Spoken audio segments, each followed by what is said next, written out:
There we go. So there it is, the Hope Diamond. Out of its setting, the diamond was found in India in the middle 1600s.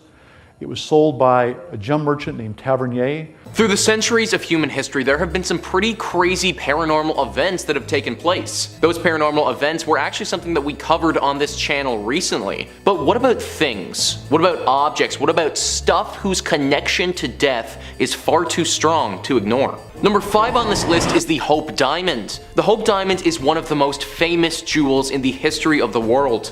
Its exceptional size and beauty are practically unparalleled. It is 45.52 carats and gives off a beautiful blue hue when it is hit by the light, truly a marvel from the world. This diamond is said to be worth anywhere from 200 to 350 million American dollars. To put that in perspective, if you had this diamond, you could buy your own Hawaiian private island in exchange for it. The earliest records of the diamond go all the way back to 1666 when a French gem merchant purchased it. Since then, it has changed hands many times, ending up in the hands of some royalty and eventually making its way to the National Museum of Natural History in Washington, D.C., where it resides today. This diamond may be the most beautiful stone on the entire planet, but one should be careful with it because it's said to hold a curse. Over the years that this diamond has been in circulation, many tragedies have befallen the owners of this stone. An article written by Christy Puchko writes, "Some believe it is cursed, with a whole mythology claiming that great misfortune and misery will befall any who dares to wear the 45.52 carat diamond. Rumored victims of the diamond have suffered disgrace, divorce, suicide, imprisonment, torture, financial ruin, lynching, or decapitation. One was even said to have been ripped apart by dogs and another by a French mob. If these stories are true, then it's no wonder why the legend of a curse has circulated around this diamond. So with all that being said, I want to ask you guys, if somebody offered you this diamond, do you take the risk? On one hand, you could be the owner and the bearer of potentially the most sought after rock on the planet, but on the other hand, you might just be a very expensive dog treat. Let me know what you got down below, diamond or no diamond? Number 4 on this list is Tut's tomb. Now this tomb is the most famous, however this entry could be generalized to any tomb of a pharaoh that is disturbed. If a pharaoh's tomb is disturbed, then you will have activated the pharaoh's curse, and this will befall anyone who enters and disturbs the sleep of these mummified Egyptian royalty. For a long time, hieroglyphs couldn't be deciphered, but in the early 19th century this changed and we were able to read them. On the pyramids of Giza, there is a very specific curse written on the entrance. It reads, "All people who enter this tomb who will make evil against this tomb and destroy it, may the crocodile be against them in the water and the snakes against them on land. May the hippopotamus be against them in the water and the scorpion on land." This acts as a pretty clear-cut warning to stay away and not disturb anyone that's inside. I should also note that this rule applies to anyone. We're talking archaeologists, thieves, literally anyone who enters. Your motives for entering don't matter, it's only that you are there. Over the years, this curse has reared its ugly head time and time again. When they first opened the tomb of King Tut, there is a famous story of how Howard Carter, the leader of the team operating the excavation, had a canary, and when it entered the tomb, died at the hands of a cobra. 2 weeks later, the person who financed the whole operation, Lord Carnarvon, was bit by a mosquito and died due to a horrible infection. These are two of the most famous examples, but for centuries, bad luck, sudden illness, and death have been tied to these ancient tombs. Another one of the pharaoh's tombs warns, "They that shall break the seal of this tomb shall meet death by a disease that no doctor can diagnose." I'd say that that's just about as clear-cut as curses come these days. Number 3 on this list is James Dean's Little Bastard. Now I'm certainly stretching the definition of ancient history on this one because this story actually takes place in the 50s, but with the amount of lore that surrounds it, I wanted to include it in this video. James Dean was an extremely successful male actor in the 50s and was one of the biggest heartthrobs of the generation. He's critically acclaimed and is potentially one of the best actors to ever play the cool, bad boy roles. Sadly, he was taken far too soon and died in a car accident at the age of 24. The car accident took place in a rural town in California. The accident was a head-on collision that he had in his sports car. This sports car was a silver Porsche 550 Spider, and James Dean affectionately referred to it as his little bastard. This car, although a super cool vehicle, is completely cursed. After Dean died, George Barris, a hot rod designer, purchased what was left of the car with the intention to sell it for parts. When this car was being worked on, it fell and completely crushed the leg of one of the mechanics who was working on it. This is when the potential of a curse started to materialize, but it would grow into so much more. The parts started to get sold and people started to notice a very horrible connection. Anyone who bought parts of this car started to die. The buyer of the engine of the little bastard died shortly after in a fatal car crash. Somebody who bought the tires got in a horrible accident when those same tires just blew out whilst they were on the road. The person who bought the transmission was sent to hospital with critical injuries after getting in a car crash. The truck driver who was moving the car's frame, he got in a horrible accident and he was killed. The amount of death and tragedy that ensued from this car is truly uncanny. The frame of the car that the truck driver was transporting was eventually stolen, and to this day, we don't know where it is. I hope whoever stole it though at least had the foresight not to ever drive with it, because the consequences could be dire. Number 3, the Crying Boy painting. Some of my favorite cursed objects are a good haunted painting. Maybe it's because I had a huge fondness for Ghostbusters 2 as a little guy, and it's got a haunted painting as the main bad guy of that movie. Maybe it's just because I'm very enticed by the uncanny valley of a pair of eyes that you can look at but can never look at you back. We'll probably mention that in therapy next time. Anyway, case in point, take a look at this painting, the Crying Boy. Looks like a fairly normal painting, wouldn't look too out of place in your dentist's office. It's not really my kind of art, but I'm sure a generation of grannies loved to put this in the parlor. It's been the center of a series of strange coincidences that are just too darn odd to be true. It was painted by an Italian painter, one Giovanni Bragolin, and mass-produced as a print across the 50s, so everyone could enjoy this sad crying boy in the comfort of their own home until they would burn down. Because for some bizarre, possibly paranormal reason, firefighters around Essex, London would report that frequently, amidst smoldering ruins of a burned down house, repeatedly they would find the Crying Boy painting completely untouched by the flames, even when everything else had burned to ash. Now, this happens once, that's bizarre. 2, very strange. If this happens 3 times, you've got yourself an outright paranormal mystery on your hands. The British tabloid The Sun loved the story and was spreading stories of the cursed paintings like a house on fire. Too soon? The Sun printed out warnings of people who owned the painting and that they should get rid of it, lest they find themselves smelling smoke. The story was so popular and people were so invested in the curse of the Crying Boy that the Sun tried to take it upon themselves to rid London of the curse by, get this, holding a bonfire in which anyone who owned a print of the cursed painting could come, torch it, and hopefully exorcise whatever demons had got into the printing press. The bonfire was a raging success, with sackfuls of the prints being torched, seemingly ending the curse of the Crying Boy. After hearing about this story though, does anyone else kind of want one of the prints? I don't know, there's something about it. Number 2, the Hope Diamond. The Hope Diamond has shown up more than a few times on this channel, and for good reason. It's considered one of the most haunted rocks on the planet. The diamond was first uncovered in India, with reports purporting that the diamond was plucked from the eye of a statue of the goddess Sita, the goddess of beauty and devotion. Legend has it that the first person who stole the diamond was mauled by dogs shortly after taking it. That's a pretty quick curse. From here, the diamonds passed through countless hands, never staying in one place for too long. It's said to have been owned by King Louis XVI and Marie Antoinette, who, as far as I know, never had anything too bad happen to her. Nothing worth losing your head over worrying about. That's a little history joke for you. Throughout the diamond's storied history, it's been said that just about every owner suffered a horrific fate. 14 confirmed deaths and owners throughout history, and that's only the ones we know of for sure, as there could be countless more. The jeweler who recut the stone into its current form, William Falls, died a ruined man in poverty and hardship. His son Hendrik stole the stone from his father, who would later be prompted to take his own life for the crime. After passing from owner to owner under grisly circumstances, it made its way to Harry Winston, an American jeweler who, possibly making the only good choice of anyone on this list, thought it better to play with his odds and donated the diamond to the Smithsonian Museum in 1958, where it currently resides,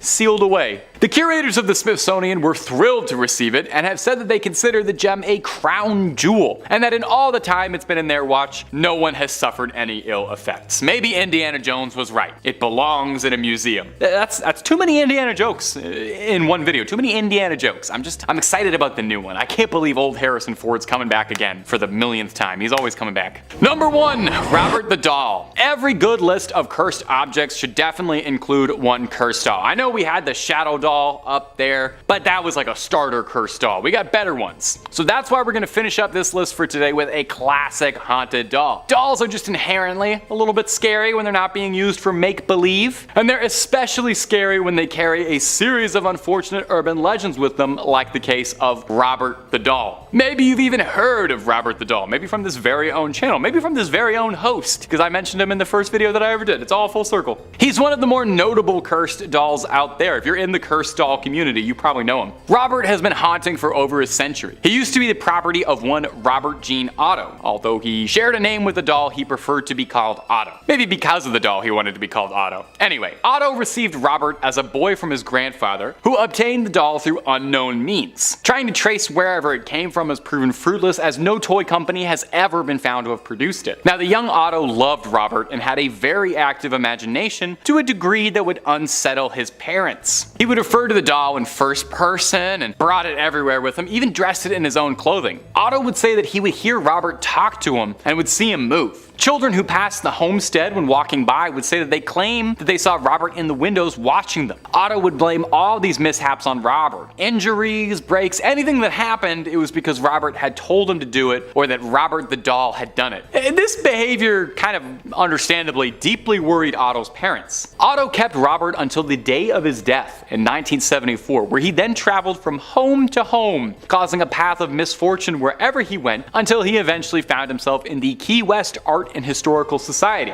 where he's now kept under very tight lock and key and has become the museum's most popular attraction, where visitors leave him offerings, treats, and even writing letters asking for protection or for him to curse others. Employees of the museum say sometimes they feel uncomfortable around him and have noticed a chill in the air by his seat or electrical malfunctions near where he sits. It's been said that they need to stay on his good side lest they provoke his wrath. Maybe it's a good thing then that he's locked up tight in that glass case, and there's just something about this guy. And Robert the doll, if you're watching right now, just want you to know all that stuff I was saying, I was just playing. You know we're friends. You know we've always gone together, you and I. You know I'm a big fan of the scary doll community. I just wanted to make it clear, we're cool. Number 5, the Anguished Man painting. Yeah, at first I thought this whole thing was a hoax, but checks off all the right boxes, doesn't it? Artist is an unknown painter, there's real blood mixed in with the paint. The artist then took their own life after they finished the painting. Sounds a bit made up. Well, the original owner, Sean Robinson, claims that his grandmother was the one who actually inherited this painting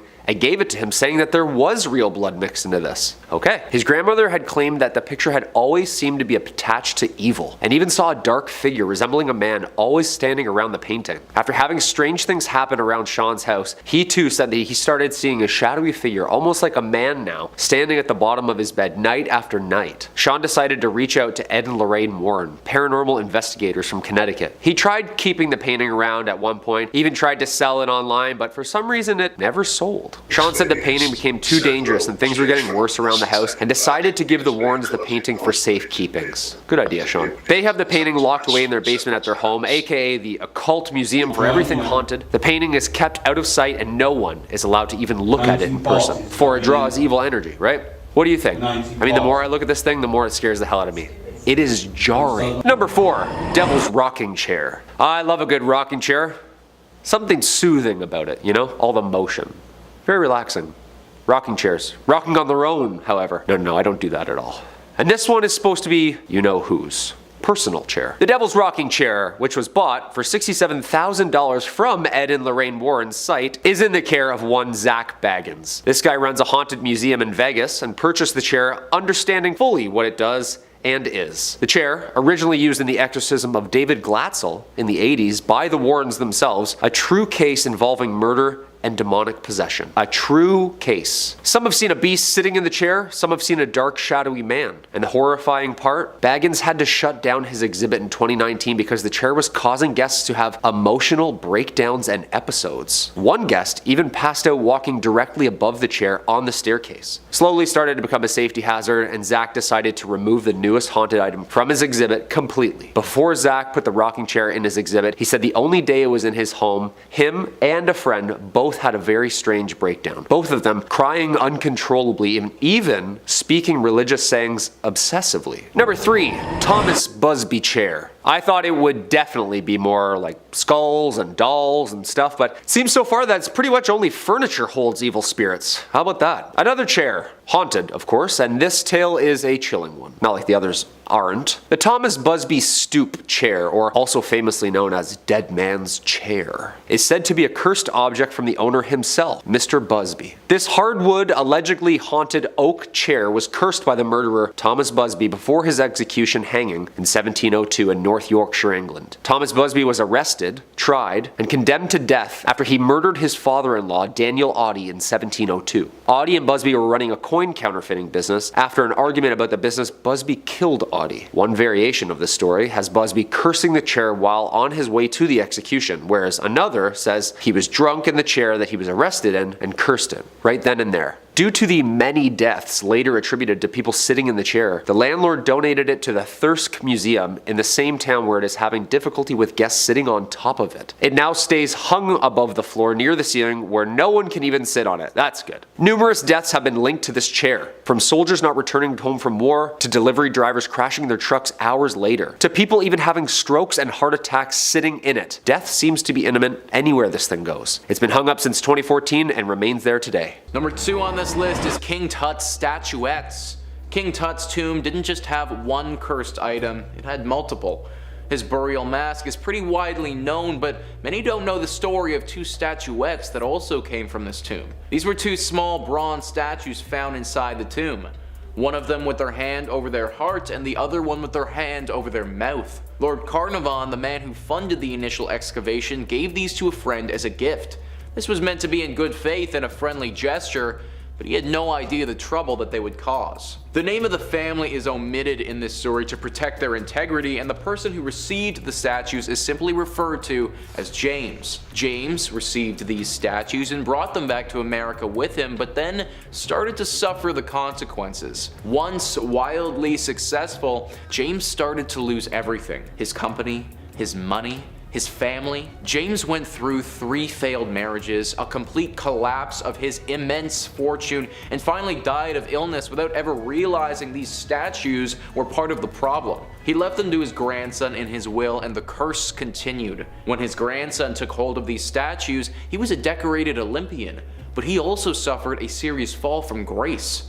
Injuries, other accidents, and failed business ventures plagued the grandson from the second that he took hold of these statues until finally he called the museum. He donated them to the museum so that they could be put with some of the other King Tut pieces and the curse could finally be lifted from his family. Now, it's certainly possible that this was all a coincidence and this family just got down on their luck at the wrong time, but anything involving King Tut has the potential to be cursed, and I wouldn't be surprised if these statues were part of that. Number 1 on this list is the Unlucky Mummy. The Unlucky Mummy is an ornate wooden coffin that was found in an ancient Egyptian tomb. This coffin's preservation was remarkable for how old experts thought that it must be. The coffin was said to hold the remains of ancient Egyptian princess Amun-Ra. The legend says that in 1890 some British men stumbled upon this casket at an Egyptian excavation site. There were 4 men and they all suffered greatly right after coming in contact with this coffin. The first man, who initially took ownership of the coffin, was seen leaving his hotel and walking straight into the desert to never be seen again, only after 1 day of possessing said casket. The second man on the very next day was accidentally shot and had to have his arm amputated. The third man, when they did eventually get back to Britain, returned to see that all of his life savings were gone. And the last man died from disease shortly after the discovery of this artifact. And just like that, the curse of the Unlucky Mummy began. Now, there are some misconceptions with this mummy. Some people believe that the unlucky mummy got put onto the Titanic ship and that's what caused the Titanic to sink. That was never the case though. In fact, once the coffin got to Britain, it's never left. That doesn't mean that this thing isn't still cursed though. It currently resides at the British Museum in London. Since its arrival there, other rumors about this ancient artifact have come out, such as the untimely death of writer Bertram Fletcher Robinson. He was convinced that there was no curse surrounding this coffin. In fact, he even wrote extensively on that topic, but then he died shortly afterwards. Incidents like this have happened all throughout history, further solidifying the curse around this coffin. With everything that's happened to it, the term unlucky might just be a bit of an understatement. Number 5 on this list is King Tut's mask. The curse of King Tut is one of the most famous curses to surround a tomb ever. King Tut was a pharaoh in ancient Egypt who boasted one of the most ornate tombs in history. This tomb carried a curse though, and those who entered it suffered fatal consequences. On the pyramids of Giza, there's a very specific curse written on the entrance. It reads, "All people who enter this tomb who will make evil against this tomb and destroy it, may the crocodile be against them in the water and snakes against them on land. May the hippopotamus be against them in water, the scorpion on land." This curse stuck with those who entered. It all started with Howard Carter, the leader of the team, whose canary was eaten by a cobra the second that they first entered the tomb. Then the person who financed the whole excavation died shortly afterwards. And from there, a domino effect occurred where many others involved suffered horrible tragedies or passed away. Some speculate though that it wasn't actually the act of opening the tomb that sparked this curse, but it was what they did with King Tut's mask. King Tut had a burial mask on when he was mummified and put in his tomb.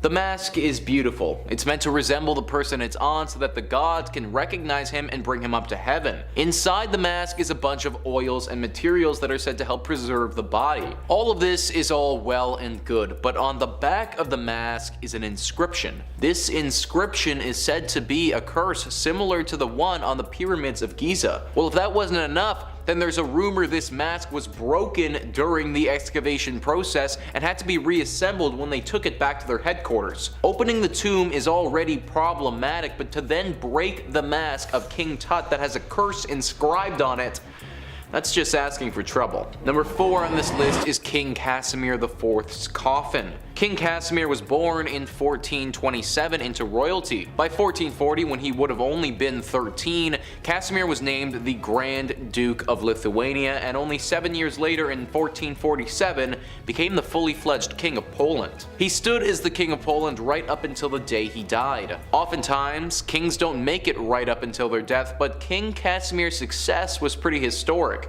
He's known in Polish history as being one of the most politically active and prosperous kings to ever rule over their country. During his reign, he won several wars, recovered territories for Poland, and made their royal family one of the leaders in Europe. Due to all of the glory that he received in his life, it was only fitting that he have a tomb that reflected this. He died when he was 65 years old in 1492 and was put to rest in the chapel of Wawel Castle. There he lay for roughly 500 years until 1973. Researchers opened the tomb to find a horrible surprise. The researchers opened this tomb and investigated the mummification process and all the artifacts he was buried with. They took his body and coffin out of this place and brought it back to their lab. What they didn't realize though was that this coffin had a curse to it. It's estimated that over 15 people died who worked on researching this body and this coffin. It took a while before they realized what was causing this death, but eventually they discovered the error of their ways.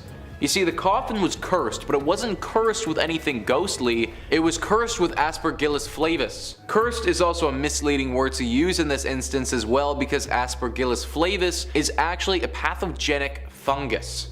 A fungus that when exposed to people can become a killer. For a long time, people thought that there truly was an ancient curse surrounding this coffin, but it was actually this fungus that kept preying on people's immune systems. Eventually, King Casimir's body was taken and put back into his tomb, but not before the damage had been done and over 15 people had lost their lives. Number 3 on this list is the screaming skull of Burton Agnes Hall. The screaming skull of Burton Agnes Hall wasn't necessarily from a tomb, but it was recovered from a grave, so I think it still counts in this criteria. Burton Agnes Hall was built in the 17th century in Yorkshire. It was built by Sir Henry Griffith, who had 3 daughters he loved very much. They all moved there and were very happy for a time. One of the daughters was named Anne, and Anne loved to explore the outdoors. One day though, when she was exploring, a gang of robbers got to her and they beat her and left her for dead. When the family found her, there was barely any life left in her. They brought her back to their home, but her time on this world wasn't long. While she was dying, she had a very strange request to her 2 remaining sisters. She begged them to take her head and put it within the walls of the hall so that she could always be there with her family. She was dying, so they agreed, but neither of them actually intended on taking their sister's head off and keeping it in their home. A few days later, she died, and they buried her outside the hall without keeping their promise. This was a big mistake though. After she was buried, strange noises and banging sounds started happening all over the hall. Screams and crying could be heard throughout, and moans the family couldn't ignore. Eventually they gave in, dug Anne up, and took off her head. They brought it into the hall and the disturbances, they stopped. But years passed and the ownership of this hall changed. The new owners, they had no interest in a dead girl's skull in their home and got rid of it, but sure enough, just when they did, the noises and the hauntings started again. Over the centuries, people have tried and tried again to rid themselves of this skull many times, but eventually they always cave and they have to bring it back in. The skull truly is cursed, and it must remain inside the home at all times if you ever want any peace from Anne's spirit. Number 2 on this list is the Bassano vase. The Bassano vase is a pretty vase that was made all the way back in the 1500s in Napoli, Italy. The vase isn't ornate in nature. It has a very simplistic silver design.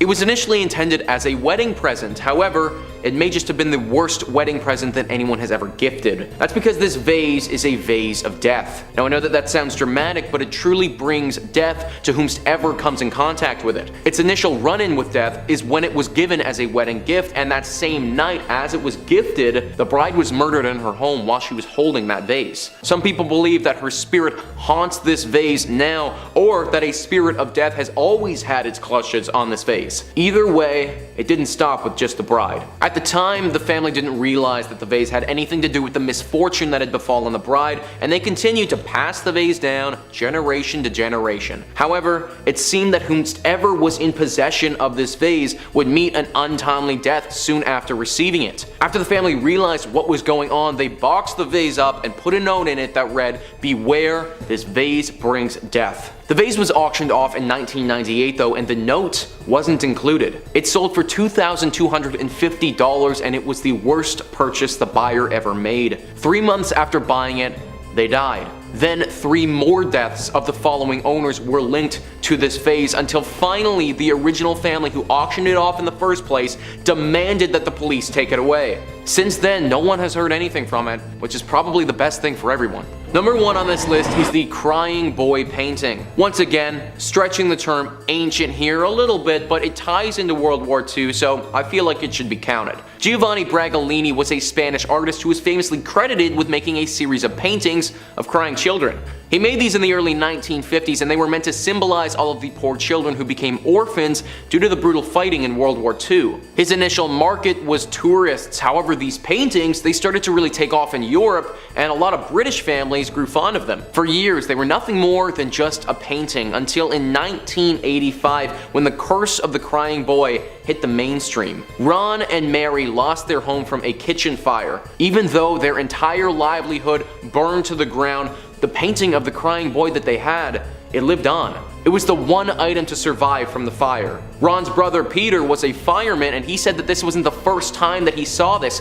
In fact, he believed that he had witnessed the same phenomenon 50 times before. It was then believed that not only were these paintings immune to fire, but the owning of them would inevitably cause a fire in the first place. Mass hysteria ensued, and legends started to come out of everywhere in regards to these paintings. People claimed that it caused their family members to die, or that it was cursed with the soul of the children it depicted. Either way, this reached unparalleled levels, and finally a newspaper, The Sun, said that if people were to ship them their copies of these paintings, they would dispose of them. Over 2,500 copies were sent to this newspaper, and they burned all of them in a massive fire. I don't know if it really was the paintings causing these fires, or if they were cursed, but chalking it up to a coincidence seems a little bit too good to be true to me. In 5th place, we have a cursed wallet. So this tale begins in October of 1972 when an officer at the United States Military Academy contacted the Warrens a day before they were scheduled to present a lecture to the cadets there, informing them that a curious security problem had arisen and could they possibly help? Now obviously they said yes, or else we wouldn't be talking right now.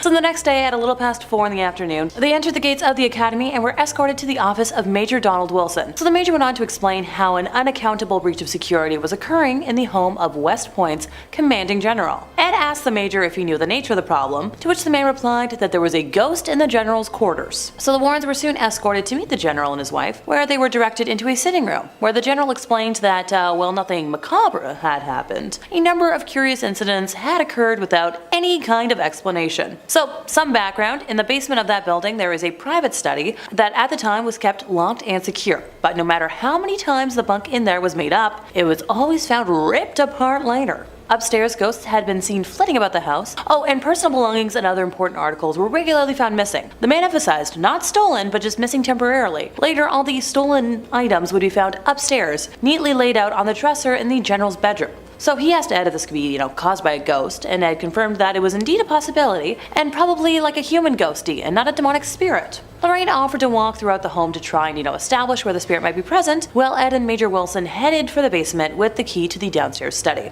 As usual, the bunk was torn apart as though someone had been sleeping in it, while nothing else was disturbed. So while Lorraine did her walk through the house, she picked up impressions of the powerful individuals who had spent time in the home in many, many years over the years, but hardly any sense of a mischievous spirit. She offered to enter a trance state later that evening, after the presentation, to attempt to contact the spirit, and the group, was like, alright, you do you, let's try this. So much later that night, after the events of the day, the group made its way upstairs to the MacArthur bedroom. All lights were turned off but one, and Lorraine closed her eyes. She described seeing a black man wearing a dark uniform with no markings, who was overtaken with a sense of fear, guilt, and lack of acceptance. He told her that he'd been accused of killing, and his cell was in the basement, but the army had exonerated him of that crime. He was very sorry, and could not hold his sorrow any longer. He told her that his name was Greer, and spelled it out clearly for Lorraine, and she was able to convince him to pass over into the light. So after she exited her trance, Lorraine gave a complete description of the man and said at the end that he had simply vanished, and mentioned that he had left his wallet in that downstairs bunker. So the general was adamant that based on the uniform Lorraine had described, no black men had served at West Point during that time. But, he mentioned he would look into it and thank the Warrens for their time. Goodbye, alright, sure. A few weeks later though, Ed and Lorraine received a phone call from the general. It was discovered that a black man, a porter by the name of, Greer, had served there. So he had been assigned to the Thayer mansion in the early 19th century, and he'd been accused of committing death, but the army did exonerate him of it. His records had been out of order, and he would now be officially filed as deceased. Also, the walls in the bunker had been renovated, and the wallet was finally found. What do you know? The army offered to mail it to the Warrens just to be safe, and it has stayed in their museum ever since. In 4th place, we have the Snedeker family rosary beads. And as you might expect, this true story begins in the witching hour, in the wee small hours of the morning. Because if rosary beads aren't scary enough. One night, very late at night, Ed and Lorraine were contacted by this family who had just moved into a house on Meriden Avenue in Southington. Specifically, the mother of the family unit and a niece who came to stay with the family were on the phone. And, so originally what they found and bought was a big and seemingly welcoming home. But what they didn't know when they bought it was that it was a former funeral home. Oh, and fun fact, the morticians at the funeral home were allegedly involved in necrophilia, or performing sex acts with corpses. And what used to be the showroom for the coffins was now where the younglings were. And just down the hall from that was the place where the bodies were prepared for viewing. Yeah, not grim at all.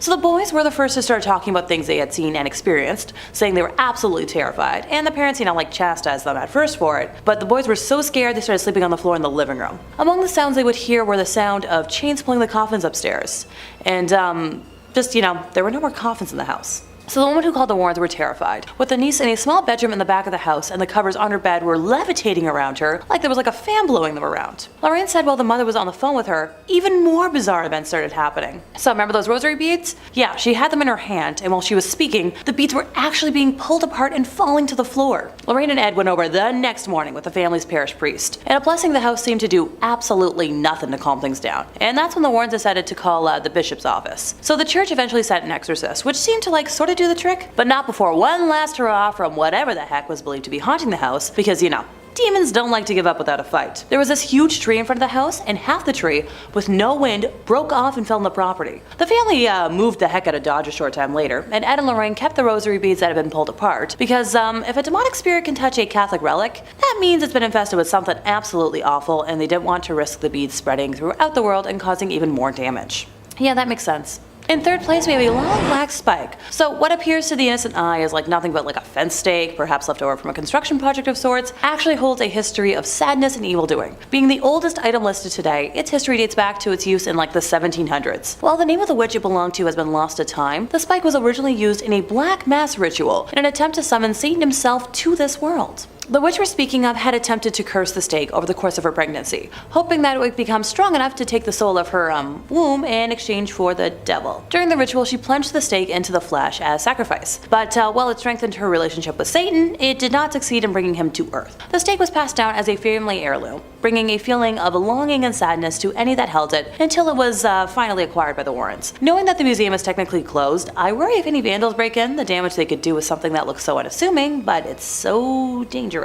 Number 2. Headless Vikings. In 2008, a group of archaeologists were doing some fairly routine work in Dorset, a seaside town in England, in a rather dull job to improve local roads around the area. As could be expected, not too much of note was discovered, except for the mass grave of 54 headless Viking mercenaries. And not just were their skulls missing, but the rib cages, arms, and leg bones were all arranged neatly, surrounded by discarded teeth. No clothes or weaponry was discovered. So what happened? Because nothing my imagination is coming up with is conjuring anything good. Well, the bones revealed some fascinating finds, and I'll warn you now, by Odin's beard, they're all terrifying options. The teeth surrounding the grave were all filed down, but done neatly as if a craftsman had done it. Obviously, pre-Novocaine dental surgery wouldn't go down easy, so the process must have been excruciating, suggesting perhaps these men had it done to them out of some sort of punishment, or they did it to themselves to frighten their opponents and show them just how strong they were. Neither one of those options is particularly pleasant to consider. But now let's get spine chillin' with it. The archaeologists' prevailing theory about what happened to this big Nordic pile of bones is that looking at the wound patterns on the ribs and the torso bones were smart, surgical, precise blows, not matching with a rabid hack job you'd expect from a brawl. The archaeologists suggested that the Vikings weren't slain in battle, but rather offered up perhaps to some sort of strange, sadistic ritual, or perhaps a mass execution. It would explain why the men had no gear with them as well. The large number of bodies and intense cruelty of it suggests that there wasn't any trained executioners, leading to the prevailing theory that it's a dark, dark ritual. Number 1.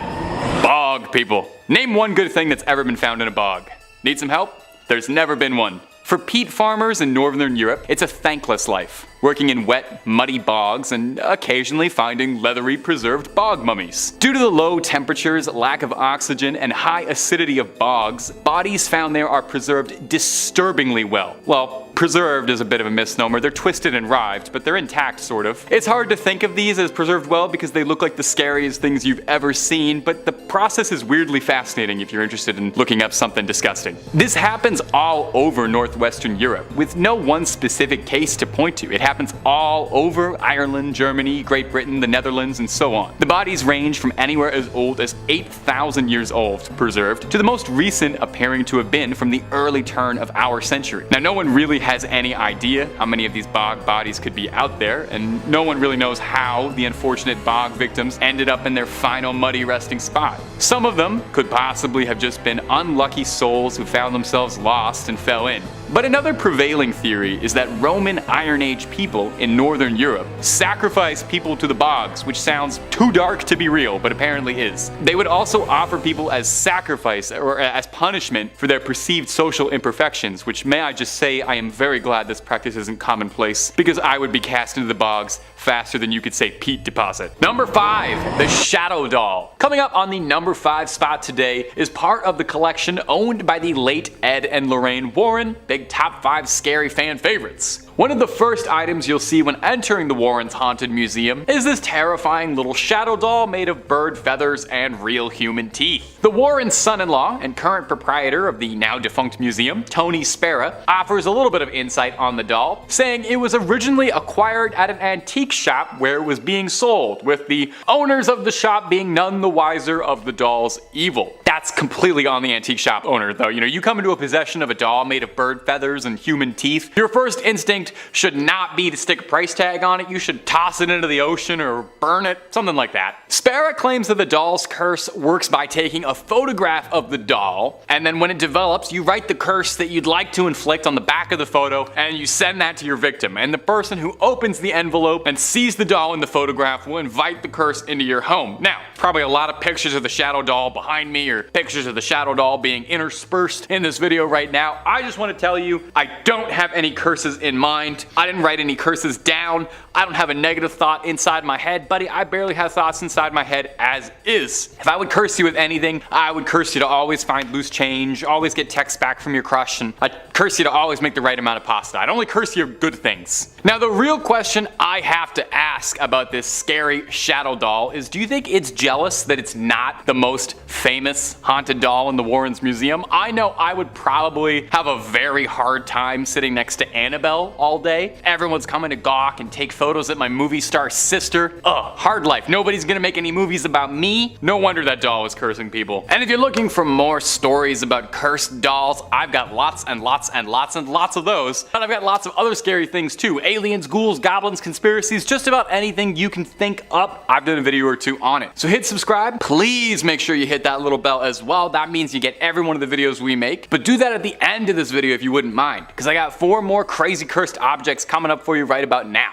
Number 4, cursed ballista balls. Like, the last couple years had everybody acting pretty strange. I think it was unprecedented times. Maybe you binged all of Tiger King in a day. Maybe you got really into making sourdough. Maybe you returned a cursed artifact you stole when you were a teenager. We all went through some personal development. In 2020, a source that chooses to remain anonymous returned an ancient artifact that they'd stolen as a teenager to the Israeli government. A Bronze Age ballista ball fired during the Great Jewish Revolt by the Romans. The thief swiped them as a teenager when visiting with a group of friends and went on to live a fairly normal life, a successful career, found a partner, sired some children. Throughout his entire life, he felt as if there was a weight over him, as if he had some invisible presence of guilt weighing down on him forever. And he said no matter how long it had been, or how much his life had moved past this childhood act of delinquency, his heart could never move on from it, and he felt as if he'd been cursed to forever bear the guilt of it. During the events of the last few years, he said it stirred in him this apocalyptic feeling that made him want to return the ballista balls in the hopes of finally clearing his conscience. Do you think at any point during all that fun stuff during the quarantine and everything, do you think he was ever worried that he might have accidentally done it by moving those ballista balls and that's why he had to put them back? Through Facebook, he ended up getting put towards the right channels within the government to return it. But you know what's really bizarre about this bizarre story? This isn't even the first time this has happened, because in 2015 an almost identical story played out. In 2015, 2 ballista balls were returned to Israeli authorities alongside a note stating, "I took these in 1995 from a residential quarter at the foot of the summit. They have brought me nothing but trouble. Please do not steal antiquities." Well, I've got to say it's a nice change of pace to hear about people trying to undo a curse before anything got too heated. And you know what? I like these stories. It's a very easy to follow message for those of us listening at home. Don't steal antiquities. Unless you're Indiana Jones, that should be some pretty easy advice to follow in your life. Number 2, the cursed mirror. Originally sitting in the main foyer in its 17th century antebellum home in Louisiana, this haunted object has been witness to some nasty history. The Myrtles Plantation in Louisiana is the home to deep-rooted slavery. The American South is known for its disgusting use of slave labor and would be the home in which this haunted piece sits. The house owned first by Mr. and Mrs. Clark Woodruff. These were racist plantation owners, and violent ones at that. It is said that the couple were very sadistic towards abuse of the slaves. A young woman by the name of Chloe was particularly abused when eavesdropping on a conversation Woodruff was having one night, resulting in him cutting both of her ears off. That's so unnecessary. Her mutilation was hidden, but Chloe planned her revenge quickly and decided to poison a cake which Mrs. Woodruff and her 2 children would be eating. She killed all 3 of them and was caught, tried, and hanged for her crime. It is Chloe's ghost in which experts say haunts the cursed mirror from the plantation. Ghostly women are seen in the mirror walking by, and smudged handprints are always seen, even with new trimmings and polished glass. The cursed mirror is believed to have Chloe's spirit trapped inside of it. By gazing into the mirror, evil things apparently would happen, resulting in health problems. Weird things happen around this mirror, and where it lays now, that's Ed and Lorraine's business. Ed and Lorraine are taking care of it, of course, thank God, and it sits in the couple's occult museum in Connecticut. Ungazable. Today, the Myrtles Plantation has been changed into a bed and breakfast, but still remains one of America's most haunted houses. What do you think? And coming in at number 1, Annabelle. Possibly the most infamous and dangerous possessed artifact found at the home of Ed and Lorraine Warren. Their occult museum is the home of the Annabelle doll. We know a little bit about this doll, of course, with all the films about her in the last couple years. Tons of people have flocked to the museum to take pics in front of her vase. She rests inside a glass case ominously marked "Warning. Positively do not touch." Warned. She was previously owned by a nursing student, Donna, in 1970. Gifted from her mother from a thrift store. After some creepy incidents involving the doll like levitating onto the table and moving around by itself, she took the doll to a medium who revealed it is possessed by the spirit of a little girl who died young. Ed and Lorraine were eventually called after the incidents would not stop, and they offered to take it to their home. However, this is the scary part on the drive home. Ed himself said that the doll was making the car do things out of his control. Stuffed in a bag, doused in holy water, he still felt the presence. The engine kept turning off, power steering would all of a sudden lock up. The hardest part was getting it into a safe locked case in their museum, where it's been ever since.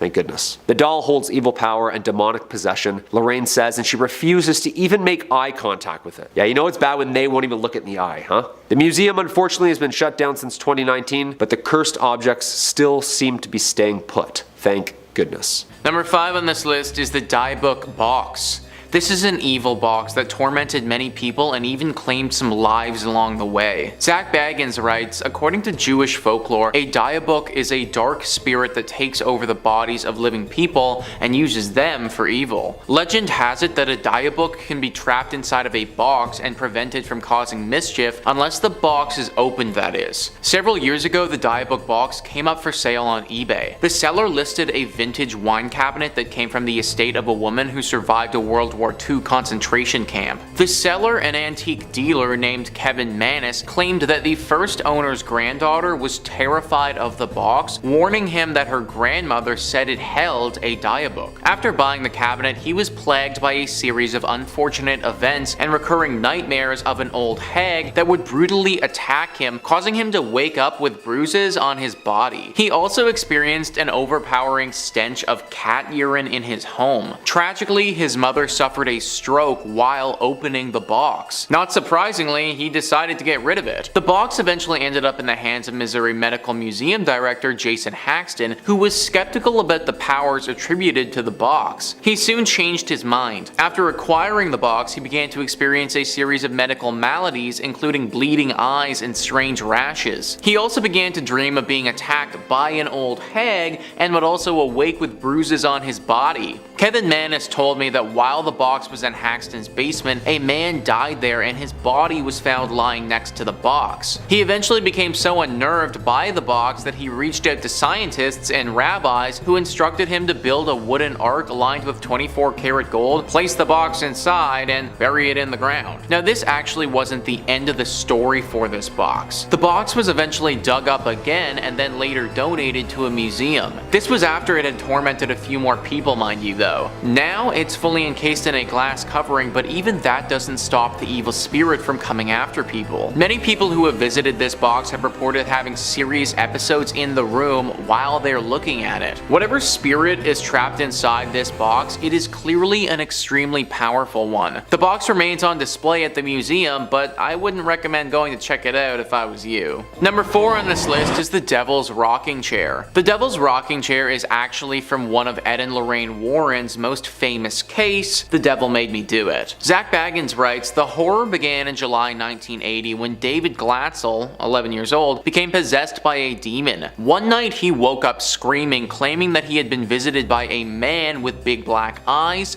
a thin face with animal features, jagged teeth, pointed ears, horns, and hooves. David was, everyone agreed, not the kind of kid who liked scary movies or who was likely to make things up, and he was visibly shaken up by this experience. He became rather withdrawn and quiet. His older sister, Debbie, asked her fiancé, Arn Johnson, if he would stay with her family for a while and see whether it would help David get out of his depression. Arn, of course, agreed, but things didn't get better. David reported having more nightmares about the terrifying man who promised to take his soul. Odd scratches and bruises began to appear on the boy, and all the injuries seemed to happen while he was asleep. Odd sounds, which Arn couldn't explain, were heard in the attic. Worst of all, David began to claim that he was now seeing the beast while he was awake. He was always seen sitting in the family's rocking chair, which the beast now claimed as his own. David was the only one who saw the beast in the chair, but family members often saw it rocking back and forth, seemingly under its own power. This was obviously a lot, so the Warrens were brought in to perform the exorcism. The exorcism took place in that rocking chair, and it's thought that the chair itself still has some evil energy from this spirit attached to it. Now the chair resides at the Haunted Museum, but owner Zach Baggins actually took the exhibit down because the chair was simply too dangerous, he thought. In second place, we have the Carlson's Knickknacks.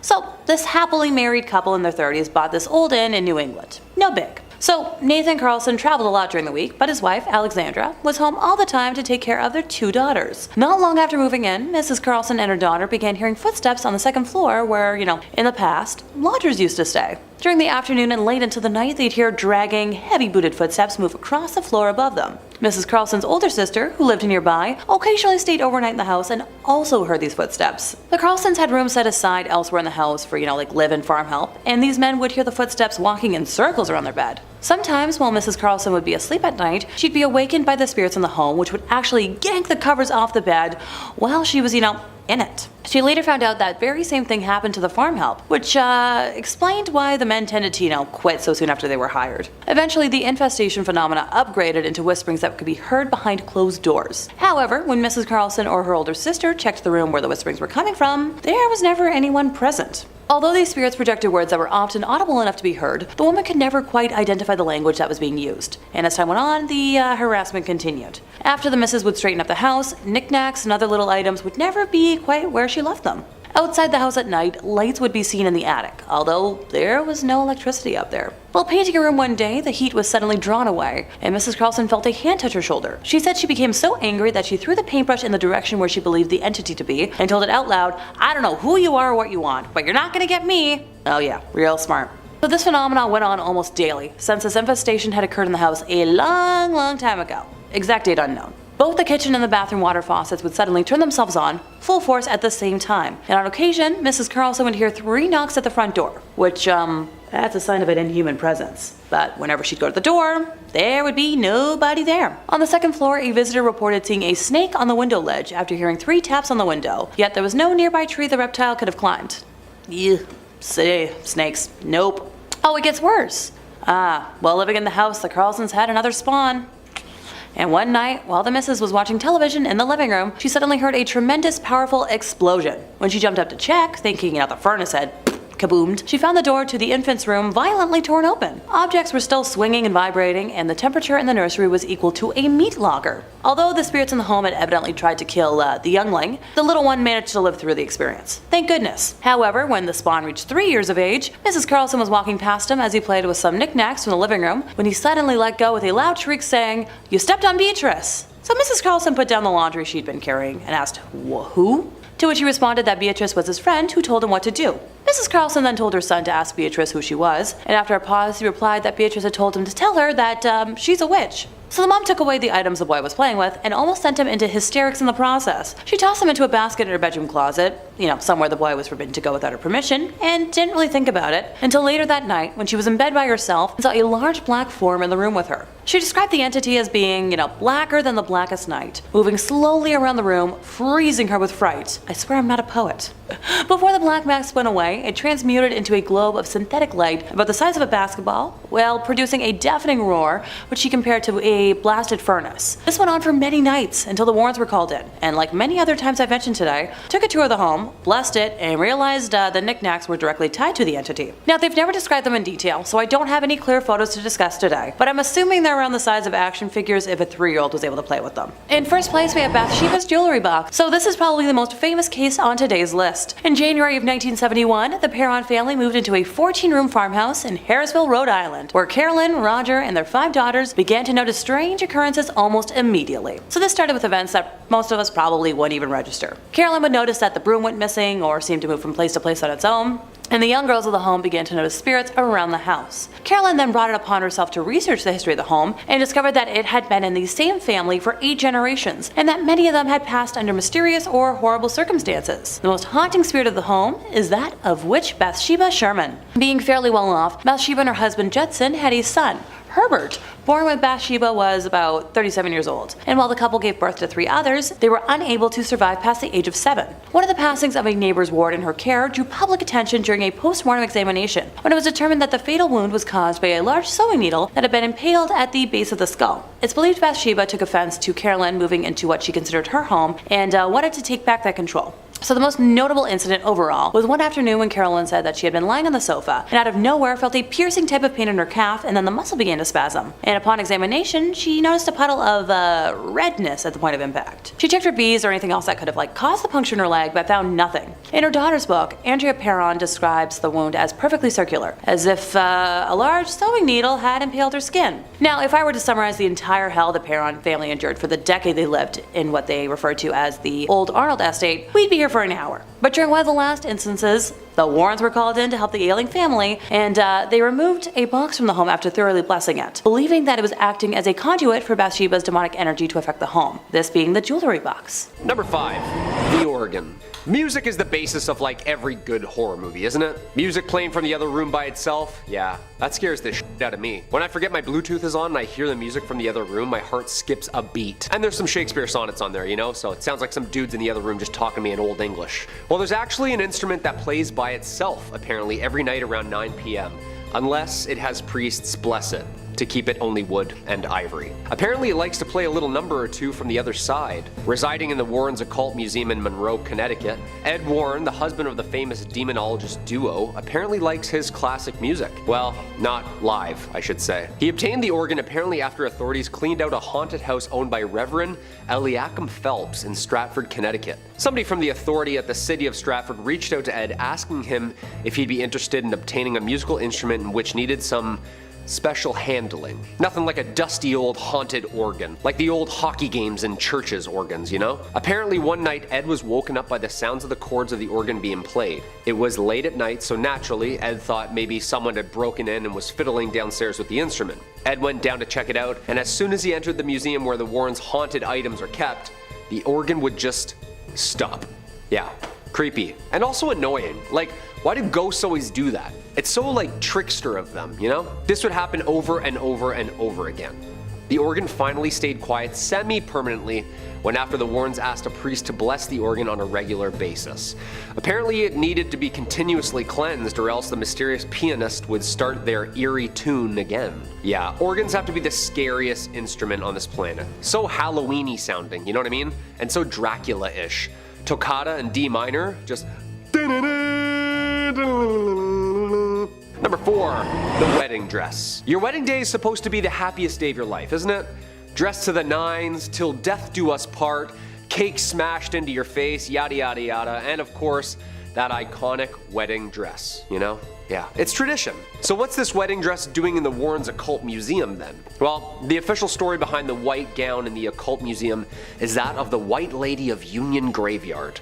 She has been spotted for decades. Many claim they have seen the lady in white at Union Cemetery. She's said to walk the graveyard at night, and locals tell us they've also seen her on nearby roads. Union Cemetery sits just off the junction of routes 59 and 136 in Easton, Connecticut.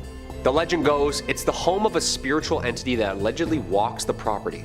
I can tell you that now for a fact that this place is haunted. It's one of the most haunted places around, said Lorraine Warren herself. Yeah, and she's seen some stuff in her time. One of the most infamous encounters is that late one night a man was driving down Stepney Road in his pickup truck just past Union Cemetery. Out of nowhere, a woman in a white dress appeared in the middle of the road. The man couldn't slow down in time and struck the woman head on. When the man screeched to the side of the road, there was no sight of the woman he had hit.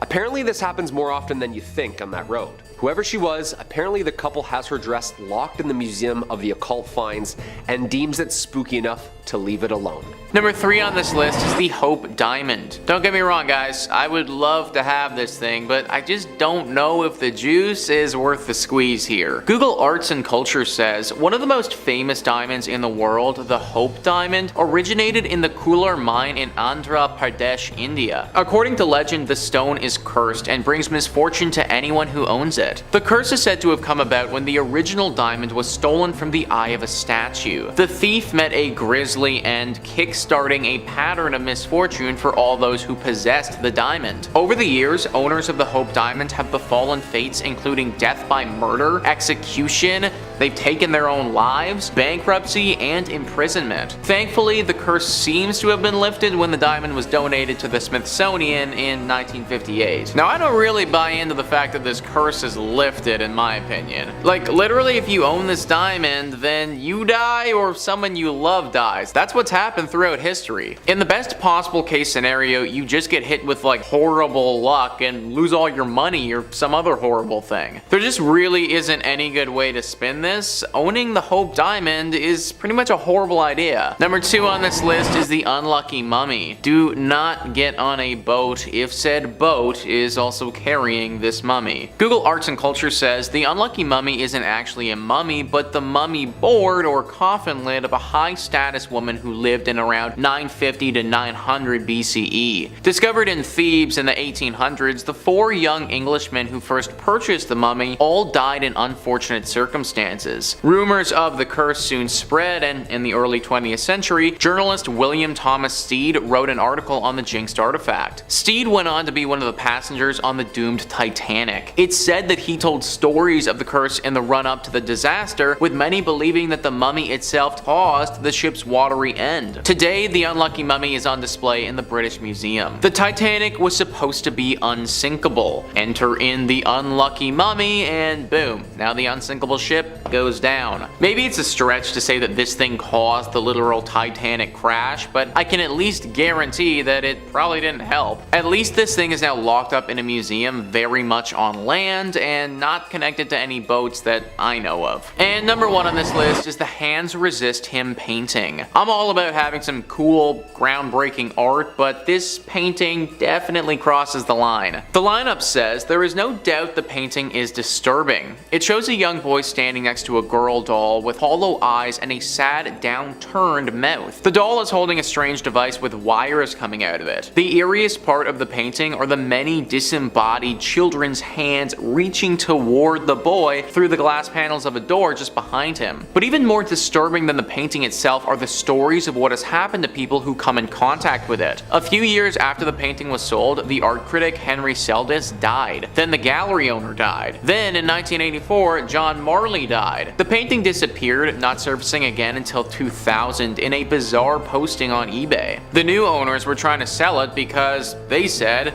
it was haunted. They claimed the boy and the doll in the picture would fight with each other during the night, terrifying their 4-year-old daughter. They set up a motion sensing camera in the room for 3 nights and claimed they had captured the boy in the picture leaving the frame and coming into the room, apparently fleeing in terror. The literal kid in the painting is leaving. not freaking cool, guys. My paintings are supposed to be static and not moving, and they definitely aren't supposed to be walking around my home scaring the living bejesus out of me and my family. Apparently, this painting is locked up in a storage locker now, and no one is allowed to see it. Number 5. The Busby Stoop Chair. You know, when you think of a haunted object, I don't think your mind tends to go to a regular old armchair. Maybe dolls, gems, paintings, not to spoil the rest of the list, but I don't tend to think of home furnishings as being particularly cursed. Well, then I guess it's because you haven't heard of the Busby Stoop Chair that holds the bold distinction of being London's most haunted chair. Isn't that something to put on a resume? Thomas Busby was a common crook in the 17th century. He ran a counterfeit money operation with his father-in-law, but he was also known to be a general hoodlum, thief, brawler, and the kind of guy that would have rubbed elbows with Tom Shelby. It's said that a violent altercation with his father-in-law over a disagreement about their criminal enterprises led to Busby's associate dying by his hands. Busby was to be sent to the gallows, but had requested to visit his favorite pub one last time for a meal. He sat himself down in his favorite chair,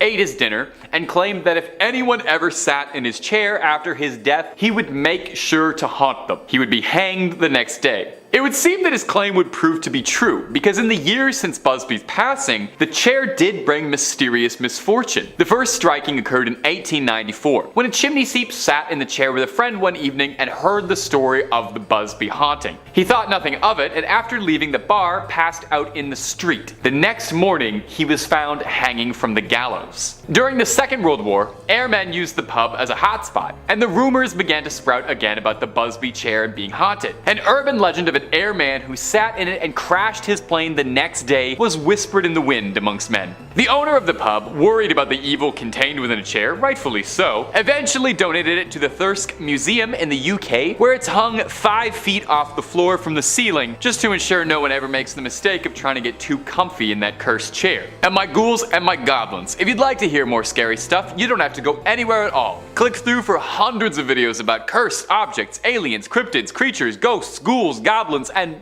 way more. Stay subscribed and keep on creeping on. Number 4. Robert the Doll. Now, every good list of cursed objects should definitely include at least one cursed doll, I think, just for good measure. It's called Annabelle's Claws. Dolls are just inherently a little bit scary when they're not being used for make-believe or having tea parties, and they're especially scary when they carry a series of unfortunate urban legends with them, like the case of one Robert the Doll. Maybe you've even heard of Robert the Doll, as he's actually pretty famous as far as cursed dolls go out there. It's kind of Annabelle, Robert, the rest of them. Robert's been haunting for over a century. He used to be the property of one Robert Jean Otto. Now, although he shared a name with the doll, he preferred to be called Otto, maybe because the doll took it. Otto received Robert as a young boy from his grandfather, who obtained it through unknown means, as trying to trace it has been fruitless. No toy company has ever been found to have produced it. Otto loved Robert and had an active imagination to a degree that unsettled his parents. He would refer to the doll in first person and brought it everywhere with him, even dressed it in his clothing. That's kind of odd, but it's still little kid behavior. Otto would say he could hear Robert talk to him and would see him move. And children who passed the Otto estate when walking by would claim they saw Robert in the windows, watching them from up high, appearing and disappearing. Otto would blame all mishaps on Robert. Injuries, breaks around the house, accidents, anything that happened, it was because either Robert had told him to do it or Robert had done it. Kind of understandably, this behavior deeply worried Otto's parents. Otto kept Robert up until the day of his death in 1974, where he then traveled from home to home and collector to collector, causing a path of misfortune everywhere he went, until eventually getting himself incarcerated in the Key West Art and Historical Society, where he's now kept under a very tight lock and key and has become the museum's most popular attraction. Visitors even leave him offerings, little goodie bags, and even write letters asking for protection from him or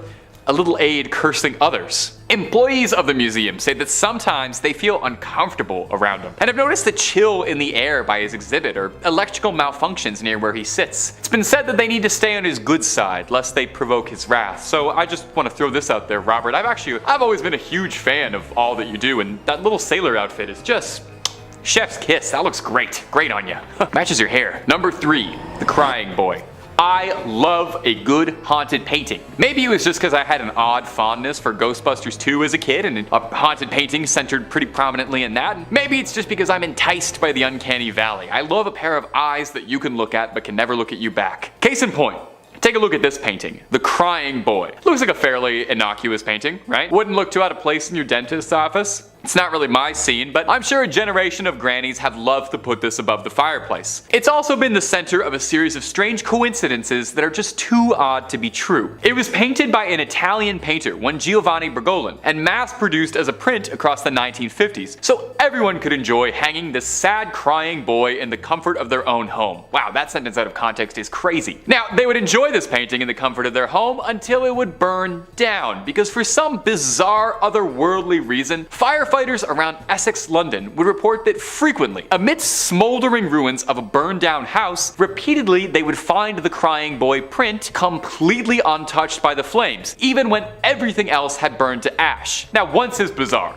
2 times, that's pretty strange. But this happens 3 times, pick up the phone and call the Ghostbusters because you've got an outright paranormal mystery on your hands. The British tabloid The Sun loved the story and was spreading stories of the cursed paintings like a house on fire. Ooh, too soon? The Sun printed out warnings of people who owned the painting, telling them that they should get rid of it, lest they start to find themselves smelling smoke. The story was so popular, and people were so invested in the curse of the crying boy, that the Sun tried to take it upon themselves to rid London of the curse by holding a bonfire in which anyone who owned a print of the cursed painting could come, torch it, and hopefully exorcise whatever demons got into the printing press. The bonfire was a raging success, with sackfuls of the prints being torched, seemingly ending the curse of the crying boy. Does anyone else kind of want one of the prints though? I don't know, I think there's something about it. I think it would tie the living room together. Number 2, Mother Mary's Milk. We're gonna do our best to get through this, I promise. Mother's Milk might be my favorite Red Hot Chili Peppers album. It's my favorite character on The Boys,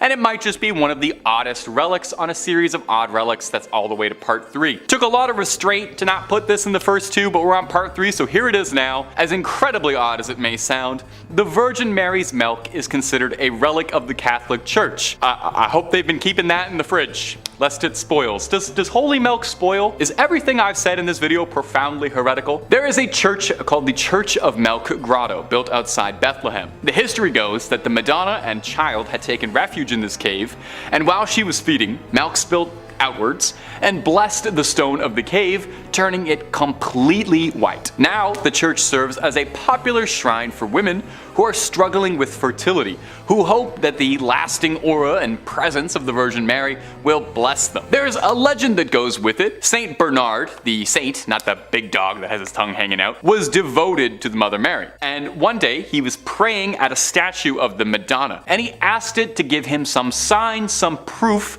that she was a mother. I guess the statue has like an odd sense of humor because it sprayed milk onto Saint Bernard. Depending on the variation of the story, either his eye or in his mouth. I saw a lot of really interesting paintings depicting this scene, and editors, I hope you're having so much fun trying to find photos for this one. I am so sorry. Truly, rest in peace your search history. In the Middle Ages, vials of the milk were sold and transported all over Europe. For what purpose, I could not tell you. These days, the Church of Milk Grotto sells a limestone powder made from the stone walls of the grotto, meant to be dissolved in a drink and consumed. Kind of like Crystal Light, but it's holy milk. Probably heals all that ails, and it's a good source of calcium, perhaps. And number 1, the Holy Prepuce. This is going to be the one that takes the channel down. You have no idea the restraint it's taken me to only be bringing this up now in part 3 of Strange Relics.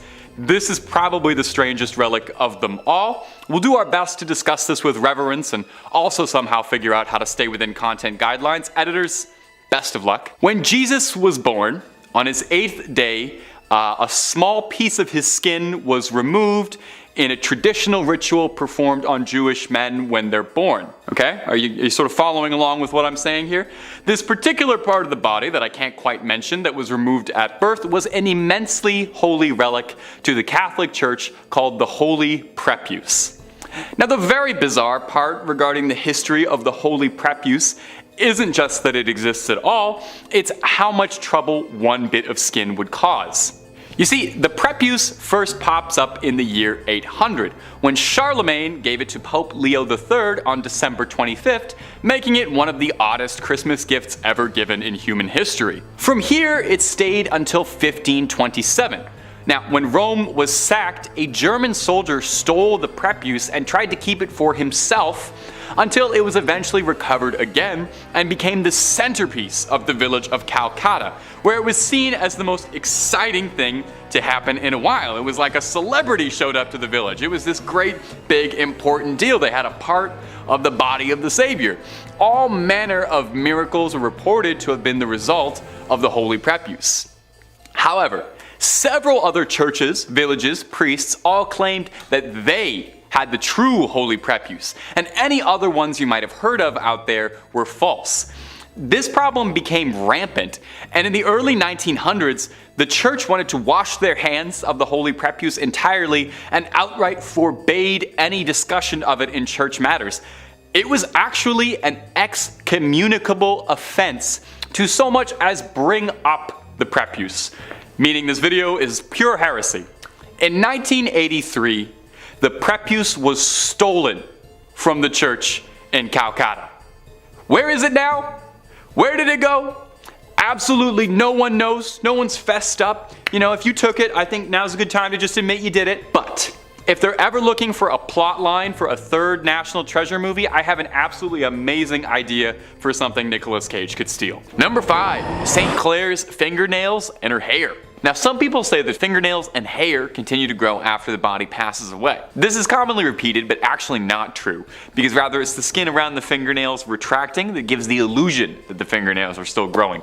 I thought I would just toss in a totally unrelated fun fact you can use at a party. These fingernails aren't growing at all, because they're not attached to anybody, and they're kept in a glass box alongside some of St. Clair's wonderful curls, like the world's worst and possibly stinkiest time capsule. Now, St. Clair was often overshadowed by her more famous mentor, Francis of Assisi, but St. Clair was her own woman, accomplished in her own right.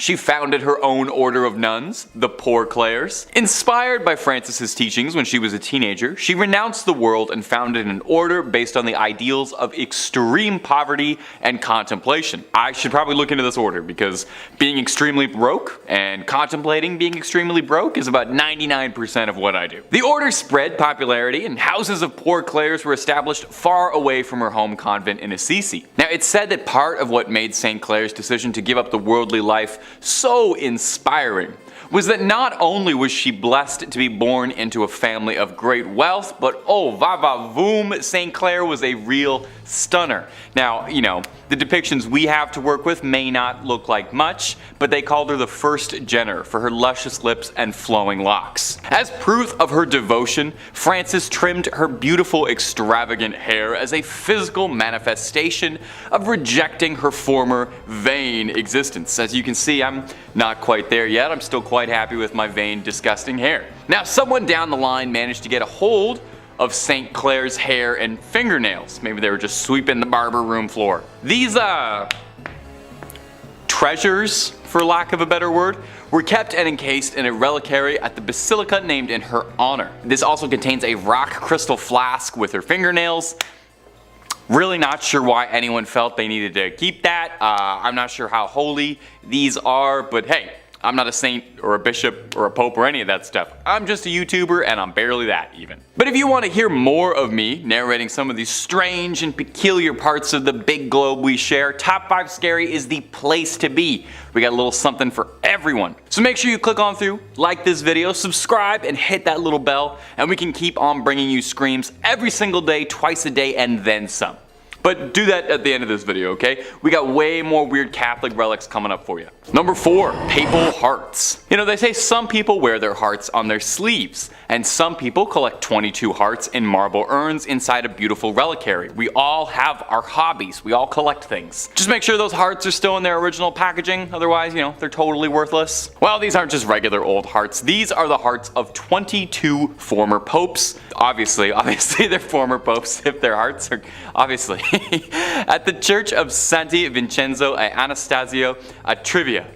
Oof, that's a mouthful, we're not saying that again. You can find the sealed hearts of 22 popes in marble urns for all to appreciate. The popes are listed to the left of the altar, with the oldest coming in all the way from the 15th century with Sixtus V to the fresh and still beating heart of Leo XIII in 1903. Now, this custom of separating a pope's organs from the corpse sounds a bit strange, or a bit Egyptian, like they might mummify them. And then this process was called praecordia, and was done to prevent decay while funeral arrangements were made, and just to test a little bit if they were worried the Pope was going to reanimate. The tradition started up in the 14th century when it was established that when a Pope passed away, they would be mourned for 9 days. 9 days, with suffrage massages being said each day. They borrowed this little schedule from the Byzantines, who observed deaths of their emperors in a very similar manner. Really taking a while off. They took a whole pay period to mourn the loss, and then you dry those tears right up, get back to work. Now, this was all the rage for popes of yesteryear, very trendy, very in fashion.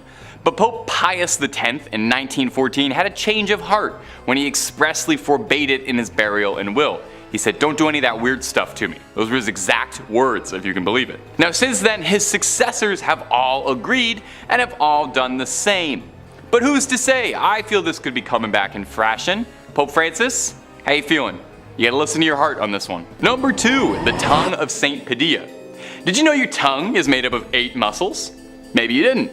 Did you know that one of the most important relics to the Catholic Church is a dried up 8,000-year-old tongue that looks like beef jerky kept inside a golden helmet that looks like something out of a dark fantasy 80s movie? Well, now you do. And have you enjoyed how much of this list is mummified bodies in gold? Because I have. Saint Anthony was said to be a jewel case of the Bible, making a name for himself with his apparently extremely inspirational sermons that won the Catholic Church many new members. People would flock in just to hear what Saint Anthony was talking about. Apparently, he even got a bunch of ex-Christians to reform and rejoin the faith. He was apparently an incredibly accomplished public speaker, and I would say that he had a silver tongue, but we actually have proof of what color his tongue was because it's kept in a little glass jar. Saint Anthony would pass away in 1231 from edema, a horrible disease that causes a buildup and blockage of fluid in the body's tissues. Now, some 30 years later, in 1263, he was exhumed, and shocking the gravediggers who were doing it, while his body had rotted and decomposed, his legendary tongue was still intact, as incorruptible as it had been in life, allegedly still wet with saliva. I wonder if he could still taste. Seeing it was a miracle, the gravediggers took his tongue alongside the bottom half of his jaw, and they are both displayed in the Basilica of St. Anthony of Padua in elaborate gold reliquaries. But honestly, it looks like something straight out of Warhammer 40k. Does no one think this is as odd as I do? Maybe I'm an outsider. I didn't grow up terribly Catholic, so I don't really know these imagery. I know the story behind it isn't terribly scary, but the image of this tongue and jaw inside a little glass helmet wrapped in gold looks like something I would ask an AI to make if I typed in nightmare. A tongue shouldn't look like that.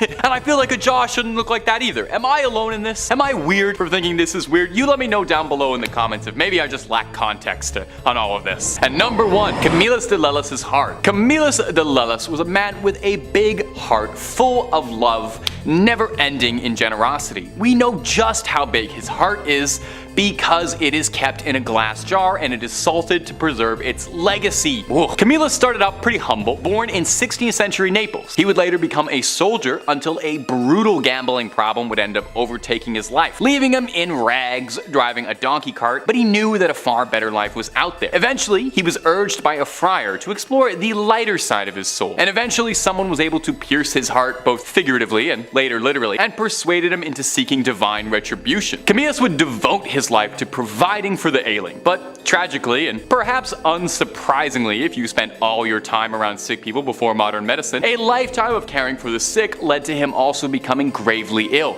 soaking up a litany of ailments, including a sore in his leg for 46 years, a rupture for 38 years, 2 callous sores in the sole of a foot, violent nephritic colics, intense kidney pain, and for a long time, a loss of appetite. Now, all of these things, working in tandem, would eventually claim Camillus, a man who gave his life to healing the sick. So post-mortem, he was canonized and thought of as the patron saint of the sick. And what better way, I ask, to venerate a man famous for his ever-giving heart than to cut his heart out like he was in the Temple of Doom and start salting his heart like it was beef jerky? You can go to St. Mary Magdalene's Church in Rome to go see if his heart, put a stethoscope up to it, check if it's still beating, but it's pretty dried up and tucked away behind glass where you can go and pay your respects and see if it has any life left to bestow and maybe if it'll help you out with an illness at all. Number 5, Uluru Rock. If you're heading down under for vacation this year, well, there's a certain object that remains very cursed there that people don't really recommend you tamper with. And it's huge. Uluru Rock. Yeah, this massive sandstone monolith in Australia was discovered on paper in 1873 by surveyor William Goss. He named the landmark Ayers Rock in honor of the then Chief Secretary of South Australia, Sir Henry Ayers. Known as such, of course, until 1993 when it was officially renamed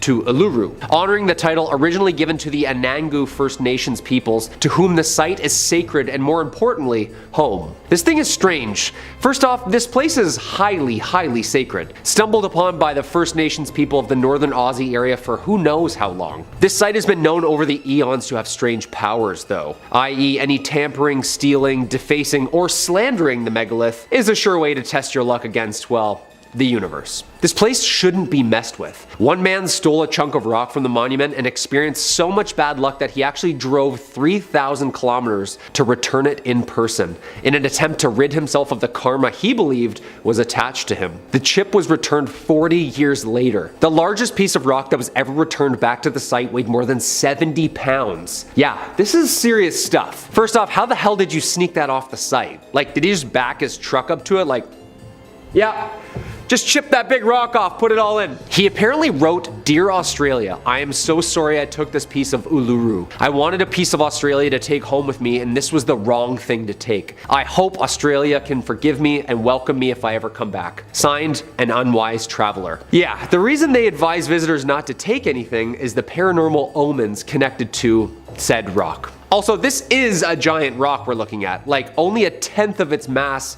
you can see. It's like an iceberg, like underground. So before you experience any bad luck, illness, or karma beyond karma any day soon, I'd just collect seashells and skip this whole thing. No? Number 4, the Voynich manuscript.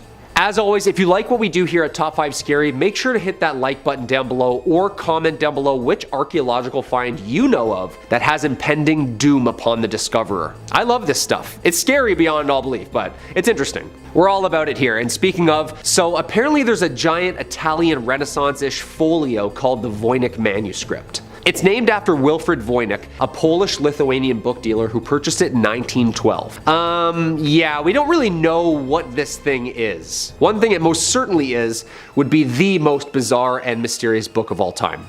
100%. Not only is it detailed so carefully and patiently, it's all like Tim Burton-like, with an entire world drawn and recorded that isn't ours. Like, is this a parallel universe book? Is this language even known? Like, it's unknown, like predates Latin and doesn't even use phonetic patterns and coding. It's the riddle of all riddles. Written in the 15th century, somewhere they think between 1405 and 1450, all 240 pages are inscribed in some sort of indecipherable language, with a small alphabet only of about 170,000 characters. Yeah, it's gonna take a while for them to crack this one. The contents alone have cursed people mad, with obscure visions and obsessions for years. My precious. Historians and cartographers have tried to crack the code for hundreds of years, yet not one has been successful. Why wasn't this a national treasure movie? I feel like this would have been perfect. Was it written by people from another world? An unknown species? It's so familiar yet so alien. Radiocarbon dating from the University of Arizona proved for all pages tested that once started, the writing was continuous for like 20 years. Protein testing revealed that the parchment was actually skin. About 150 calves slain for this Goliath mystery. It remains at Yale, waiting to be decoded to this day. Creepy! Number 2, ballista balls. You know, the last couple years, I think, had all of us acting pretty strange. You know, maybe you got through it by binging all of Tiger King in a day. Maybe you got really into making a sourdough. Maybe you returned a cursed artifact you stole when you were a teenager. We all went through a strange period. In 2020, an anonymous source returned an ancient artifact that they'd stolen as a teenager to the Israeli government. A Bronze Age ballista ball fired during the Great Jewish Revolt by the Romans. The thief swiped them as a teenager when visiting with a group of friends, and had went on to live a fairly normal life. Had a nice career, found a partner, sired some children, but he had said that throughout his entire life, he felt as if there was a weight over him, as if he had some invisible presence crushing down on him. He said no matter how long it had been or how much his life had moved past this one act of delinquency, his heart could never move from it, and he felt as if he had been cursed to forever bear its guilt. During the event of the last few years, he said it stirred in him this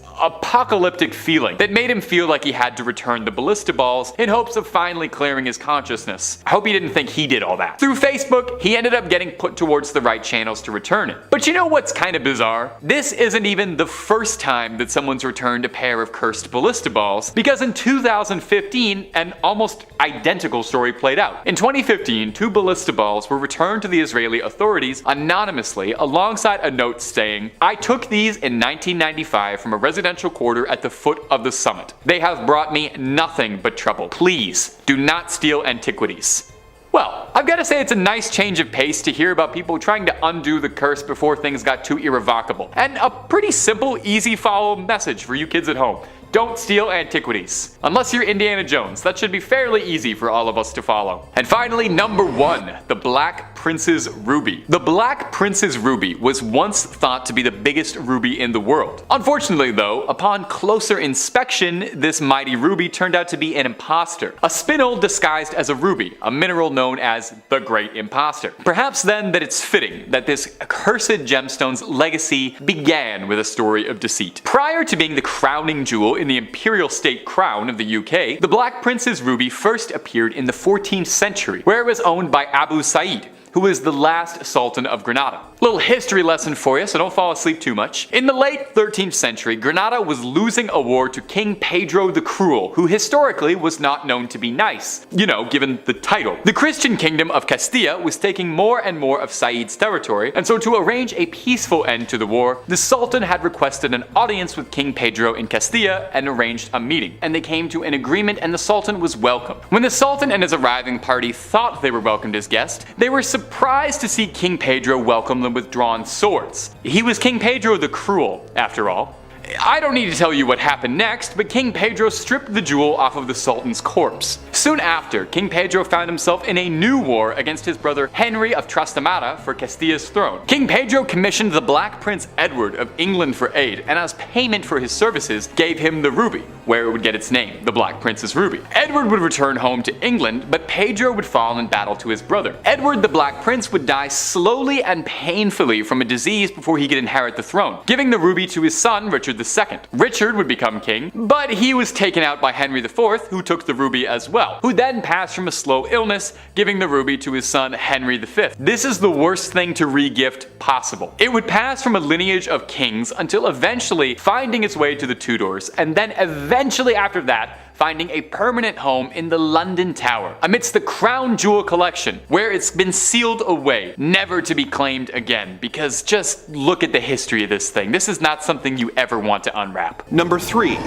The Women from Lem statue. This limestone statue, also known as the Goddess of Death, was discovered in Lem, Cyprus in 1878. Its purpose, or exactly what it was meant to portray, has been lost to time, but many experts believe it may be a fertility statue of an unknown goddess. Whatever the reason for the carving, experts have concluded that it was carved sometime around 3500 BC. After being found in 1878, it was purchased by a man named Lord Elfont. Within 6 years of having acquired the object, Elfont and all 6 of his family members had died under mysterious circumstances. The statue passed to a man named Ivor Manucci, who died along with his entire family within 4 years of the purchase. The same thing happened to its next owner, Lord Thompson Noel, and his family. The statue seemed to disappear for a time before being acquired by Sir Alan Biverbrook, who had a wife, 2 daughters, and 2 sons. Yet again, family members began to drop like flies, with Biverbrook, his daughters, and his wife all passing within a few years. Fearing that they would be next, Biverbrook's sons decided to donate the statue to the Royal Museum in Edinburgh, Scotland, where it was soon put on display. However, the statue was not quite done, and the curator who had handled the statue mysteriously died the next year. The statue is still on display to this day, locked in a heavy glass display case. Number 3. The Purple Sapphire.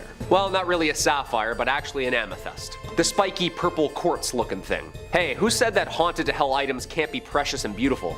Well, don't say that, because apparently this one is cursed, like cursed. The mysterious Delhi purple sapphire is now permanently on display as part of the Natural History Museum's vault collection of precious gemstones. The mysterious stone is rumored to have been stolen by a British soldier from the Temple of Indra, the Hindu god of war and weather, in Kanpur, India, during the Indian Mutiny of 1857. It was brought to England by Colonel W. Ferris, whose family then supposedly suffered many financial and many health problems. I love how financials first. The stone was given to Edward Heron Allen, a scientist and writer, in 1890, who claimed to have started having bad things happen to him and those who were lucky enough or unlucky enough to see or hold it. He came to the conclusion it was hexed with a curse, and eventually decided to have it stored away in a bank vault inside 7 locked boxes with a note of warning to anyone who dare handle it. Allen warned that the Delhi purple sapphire is cursed and is stained with blood, and the dishonor of everyone who has ever owned it. Weary of its alleged powers, he kept it locked away in 7 boxes and surrounded by good luck charms. He also left strict instructions not to remove the amethyst until 33 years after his death. It's very specific. Heron Allen's own daughter was forbidden under every circumstance to even touch or handle the stone, which, half a year after her father's death, she donated the amethyst to the Natural History Museum where it's on display today. Okay, so his own daughter donated this thing. She didn't even want it. That's a little spooky. Now, I mean, he was a writer, and writers can exaggerate sometimes, but not giving it to his own daughter and her not wanting it at all after his death? That sounds a little bizarre to me. Number 2, the haunted book. Okay, so sometimes we all find spooky doodles from the past we drew as kids. Finding old spooky pictures or letters written, that can be fun and great for scary stories. Apparently I drew aliens a lot. Yeah, who'd have thought? This next item holds more than just letters though. It holds power. This haunted book was given to Brighton's very own haunted house, Preston Manor, after a Kent family who owned it claimed it caused them to be plagued by ghostly visitors and spectral visions. A haunted ledger which was found bricked up behind a shop wall has been acquired by the museum. Phew. The ledger was donated by Josephine Beniovitz. The book was discovered by her father, Tony Beniovitz, in 1988 when he was demolishing a shop which closed in 1984. Having taken it home, the father and daughter believed they suffered a number of spiritual visions and images of men, women, children, and apparently soldiers on horseback. The ledger, which dates from the First World War, was a clue at maybe who was visiting them. The daughter was told by one of the spirits that the book must be returned to Brighton where its first entry was written, which was in December 1915. The terrified family delivered it to Preston Manor, which is known for its paranormal occurrences and spiritual events. A medium visiting the house inspected the book and confirmed that they could sense evil omens emanating from its pages. It remains locked up only to be viewed after cleansed. Yeah, I don't think I'm going anywhere near this thing. Yeah, all those old books are usually wrapped in like someone's skin or something evil. Yeah. No thanks. And coming at the number 1 spot, the Iceman. This definitely had to be my number 1 spot. And it's not my favorite UFC fighter, Chuck Liddell. But this is the most terrifying find of all. Not really much of an item either, but more like a 5,000-year-old frozen and perfectly preserved human mummy that was discovered in 1991 in the Ötztal Alps in Italy. Ötzi, of course, is the name researchers chose to name the mummy for obvious location reasons.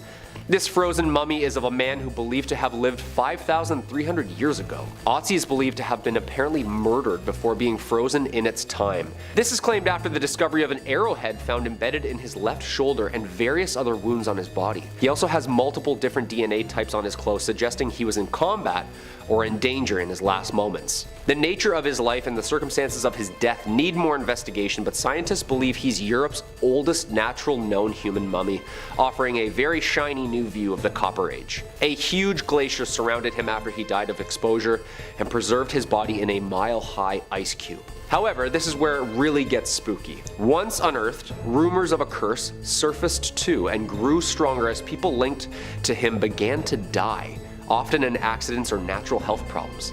All in all, so far 7 deaths have been tied or loosely related to Otzi's de-thawing, including forensic pathologist who was killed in a car accident en route to give a speech about Otzi the Iceman, a mountaineer who died in an avalanche, a hiker who discovered the Iceman on a hike with his wife and later perished after falling down a treacherous path. A molecular archaeologist was found dead in his home after he was finalizing a book about Otzi. The head of the forensic team died of a heart attack, another discoverer died of a brain tumor, and another researcher perished of multiple sclerosis. Yo, say what you will about curses if you believe them or not, when people start dropping all involved in this one find, there's gotta be some sort of otherworldly connection going on here. Whatever the case may be, this find is one of the most scientifically precious and also one of the most spiritually terrifying. Should we study this mummy some more and unearth more mysteries of the past, or should we risk the lives of those who study it? Number 5. The Knife Blade Man. Discovered in 2018 in northern Italy, a group of archaeologists were digging up a massive gravesite of the Lombardo, an ancient Germanic people. Found in a necropolis, which is a very fancy word for a large, elaborate tomb, and maybe one of the best words in the English language, the team found hundreds of skeletons that were at the site, including horses and greyhounds, and for the most part, they're not particularly notable. You've seen one old bag of bones, you've seen them all, except for one skeleton that in the place of a forearm was an impressive blade. Now this raises countless fascinating questions. Who was this guy? Was this the first Assassin's Creed protagonist? Some legendary madman of a warrior who lost an arm and thought, I don't know, put a blade on there, I can still fight?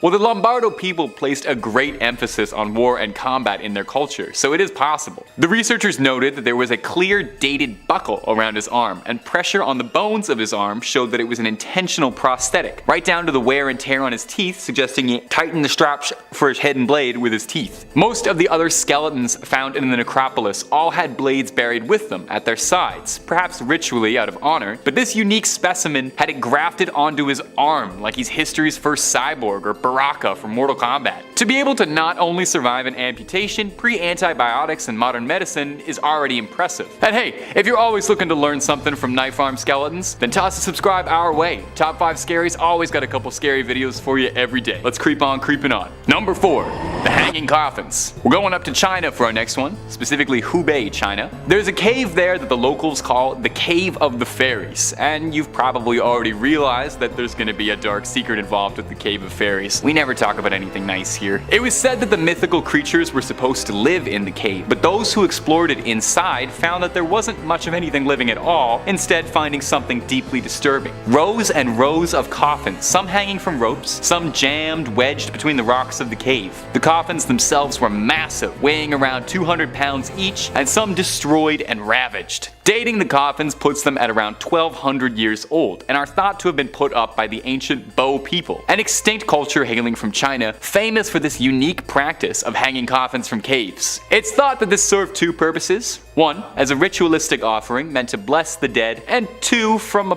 practical, pragmatic sense, it would prevent any would-be carrion eaters from picking through to get a meal. Fascinatingly, it can be seen that all of the coffins were carved from a single tree, one big log. One wonders if that was part of the ritual element of it. Now, the coffins being smashed is interesting, because the discoverers of the coffins theorized that the damage was actually pretty recent, dating it to the 1960s. And their prevailing theory was that someone wandered into this cave in a place of desperation and smashed the coffins to garner some firewood in the hopes that they could survive the night and not pass among the hanging dead. Let's just hope they didn't release any ancient curses at the same time. Number 3.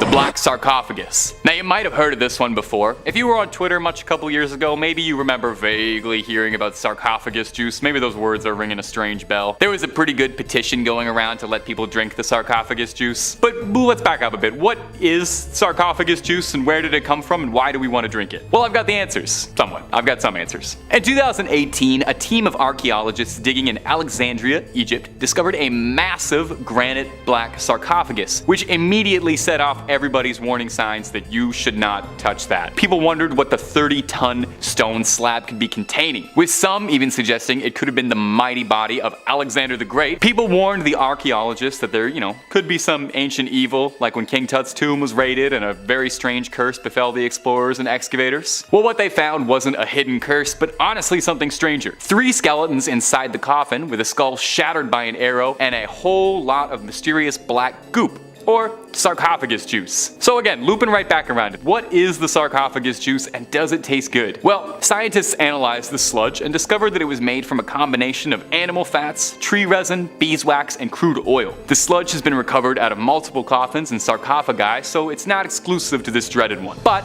that doesn't explain why this nasty stuff is there.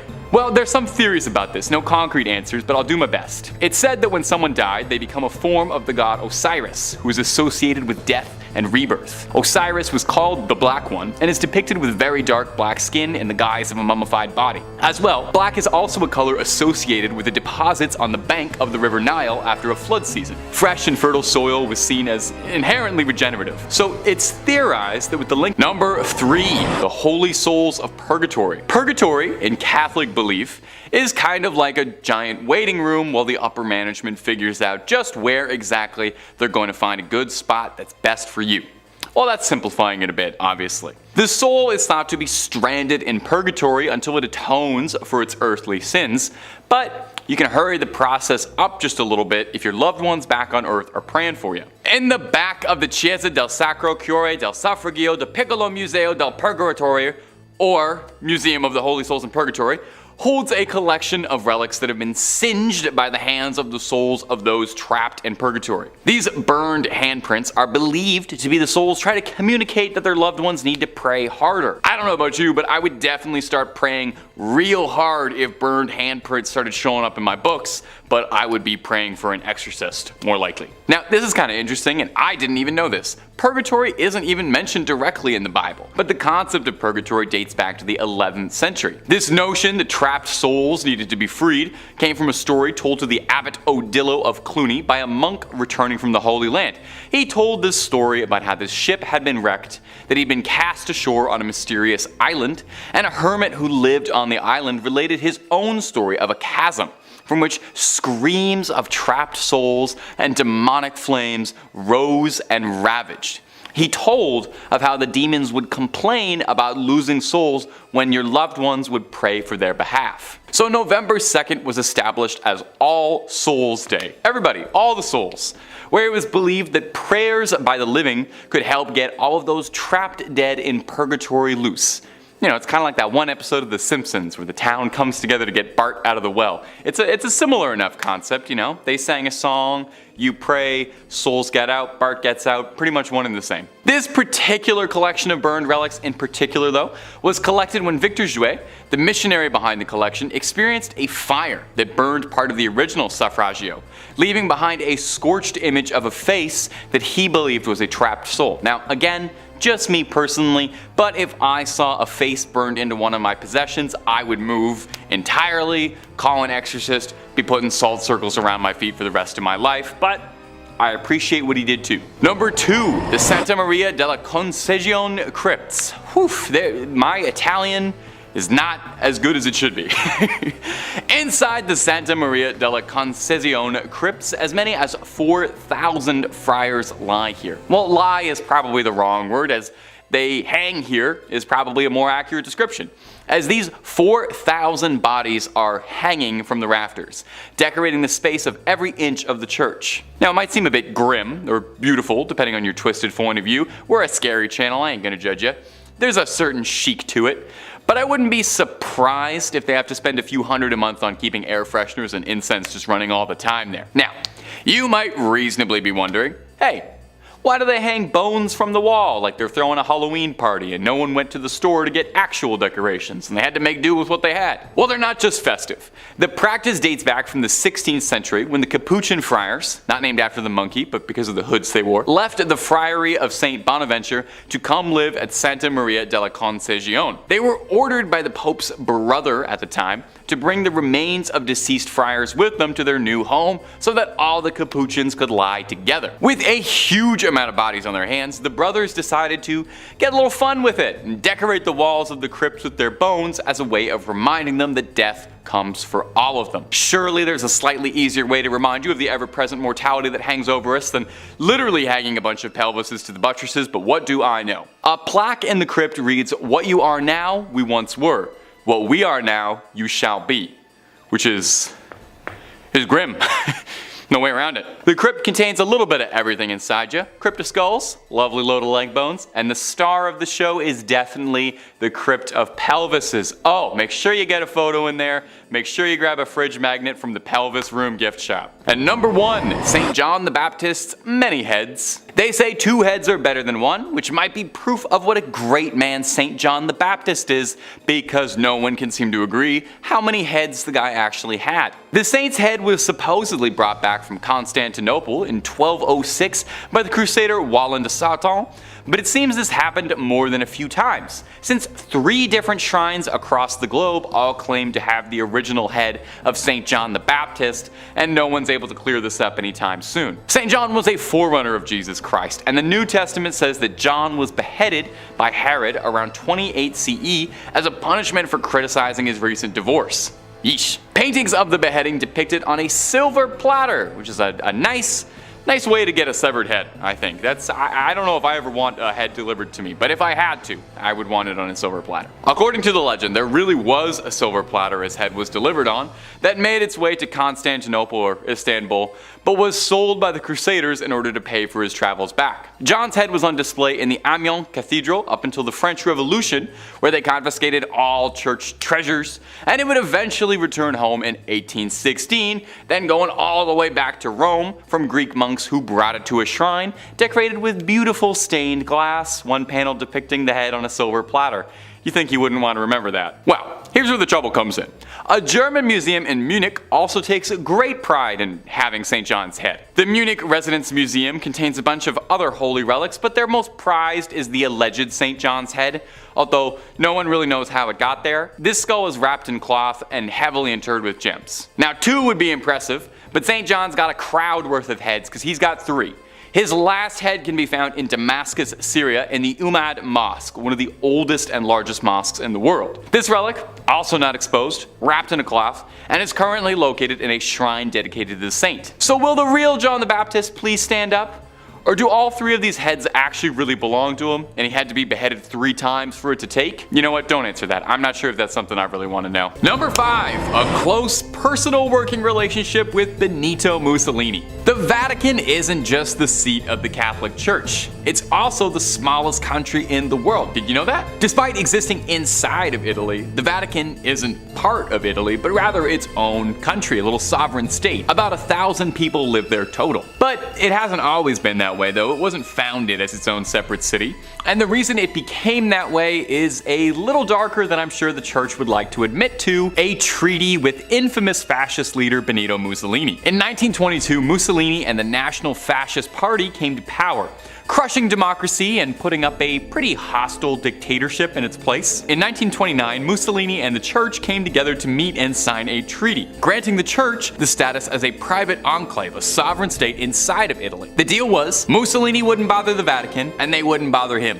Mussolini even paid out a massive settlement, which the church invested and is believed to have been valued at $780 million, alongside the church getting tax exemption status and priests getting a healthy salary from the Italian government. All of those benefits you can thank fascist leader Benito Mussolini for. Perhaps most illuminating, however, was a clause that protected the Vatican's dignity, so to speak, meaning as part of their laws as a sovereign state, they were allowed to arrest and try anyone who criticized the people and the church. In exchange for signing this treaty, the Catholic Church publicly supported the fascist dictatorship and was recognized as Italy's official government. The Vatican's own newspaper printed shortly after the deal went down, "Italy has been given back to God, and God to Italy." And they had the support of someone who was involved in hundreds of thousands of deaths to thank.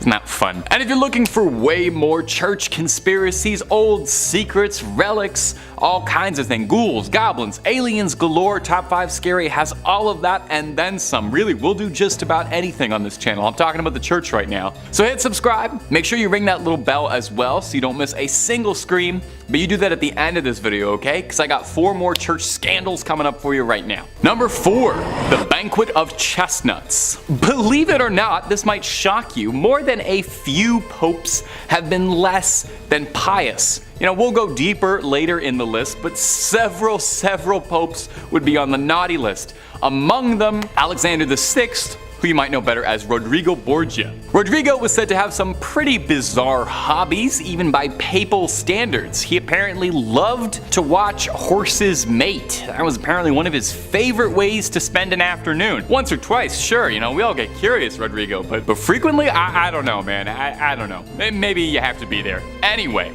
that's not even the most controversial thing the Borgias were involved in. Seriously, look up the Borgias after this video, there was a lot. One of the most infamous things Rodrigo got involved in was called the Banquet of Chestnuts, sometimes referred to a little more colloquially as the Joust of... I don't really think I can say this and stay in the family-friendly guidelines. The Joust of Women of the Night, if you know what I mean. Are you following? It's a word that they say in Game of Thrones a lot.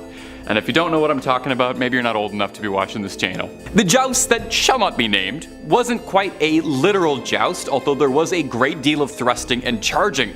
Excuse me. Cesare Borgia, real-life Jaime Lannister and one-time Assassin's Creed Brotherhood villain, arranged a banquet in his chambers in the Vatican with 50 of the hardest-working courtesans of the time. They danced after dinner, then disrobed, and then the joust began. Rodrigo and his family gleefully threw chestnuts on the floor, forcing the women to grovel around their feet like swine. They offered prizes, clothes, jewelry, all sorts of baubles for the man who could fornicate with the most courtesans, that's pretty interesting.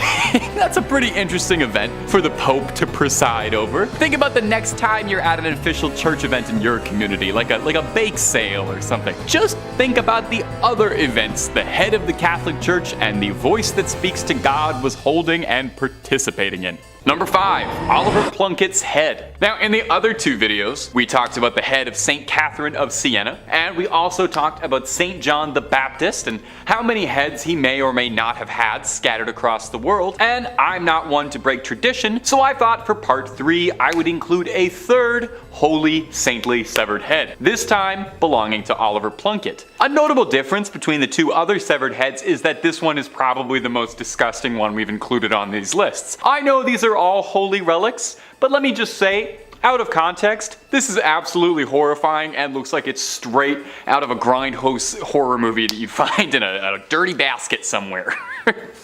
Oliver Plunkett, before becoming a head, was an Irish Catholic archbishop who was a victim of the Popish plot. Now, if you're not up to date on your Catholicism, that's a whole other video worth of explaining. I don't know much about the Popish plot. I'm not the guy to do that for you. But the short version is that it was a conspiracy falsely alleging that there was a plot against the Protestant king Charles II. Oliver Plunkett happened to end up on the receiving end of something really bad. Namely, he was executed, which is pretty bad. But they really went out of their way to destroy Oliver Plunkett, his public image, his body. They called his praising of the Roman Catholic Church high treason, and his punishment was a slow and arduous death. He was hung, drawn, and finally quartered. And just in case there were any odds of him pulling through on a miraculous recovery, as a final effort, they yeeted his head into a fire, where it was rescued by a friend of Plunkett. I'd like to think I would do that for my friends. Well, after being recovered, the head was rescued and stored hidden away in a nunnery, eventually brought to Ireland in 1995, where he's now kept on display in the National Shrine to the Saint. He was canonized for his troubles, and he is the first new Irish saint in about 700 years. It's high time for some new blood, I think. So, you can go, you can pay your respects to him, and maybe offer him some skin cream, because that skin's looking a little dry. And if you're looking for more creepy videos on weird relics or all sorts of strange things, Tab 5 Scary has all of that and then some. If there's something scary, the odds are pretty good we've got a video or two on it. And if you haven't already, subscribe, hit that bell for more videos every single day. But do that at the end of this video, okay? We got way more weird Catholic relics coming up for you. Number 4, St. Teresa's hand. Now, if you've watched our other videos on this subject, then no doubt you're already very familiar with the practice of making remnants of saints into relics. Now, something that's directly from a saint is called a first-class relic. That means it's something that came off of their body, you know?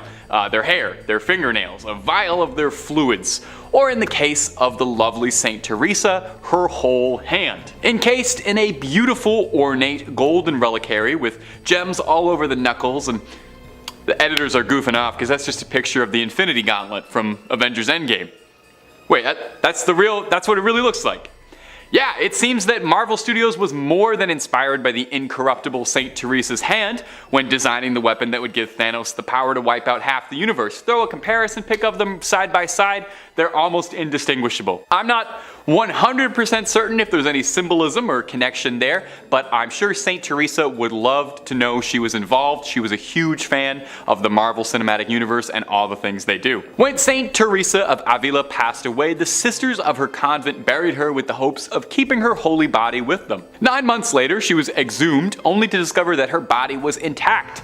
She hadn't decayed at all. That's why they thought she was incorruptible. Now, I'm not sure I totally follow the logic here, but after they discovered her body was incorruptible, they took her hand off and put it into this golden infinity gauntlet thing, as a way of inviting people to get closer to God through the saint's body. Now, this might not seem appealing to you, but there's a surprising demand for this relic. Near the end of the Spanish Civil War, General Francisco Franco had the hand removed from the convent and allegedly kept it close by, and if some of the wilder rumors are true, he would keep it by his pillow for good luck.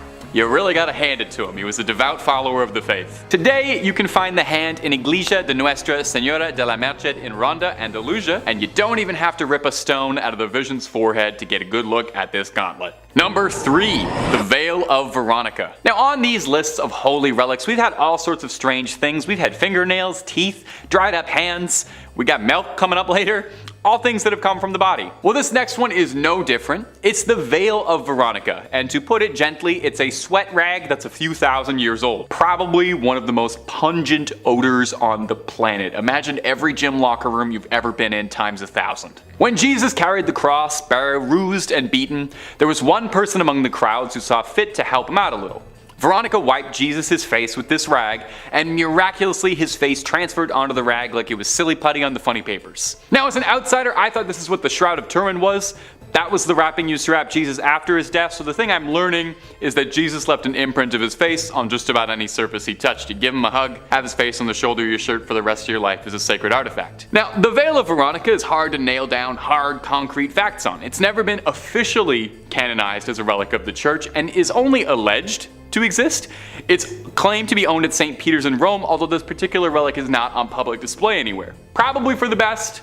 Honestly don't know if I want to see a 2,000-year-old sweat stain. The ones underneath my shirts are bad enough. Now it might sound like I'm being disparaging, referring to this relic multiple times as a sweat rag or a sweat stain, but I would like to offer this. The Latin name for the veil is sudarium. Sudarium literally translates to sweat cloth, so even the official churchly terminology for this relic acknowledges that it's just a stinky rag that has some sweat on it, but a holy stinky rag that has some sweat on it. Number 3. Killing Joan of Arc over pants.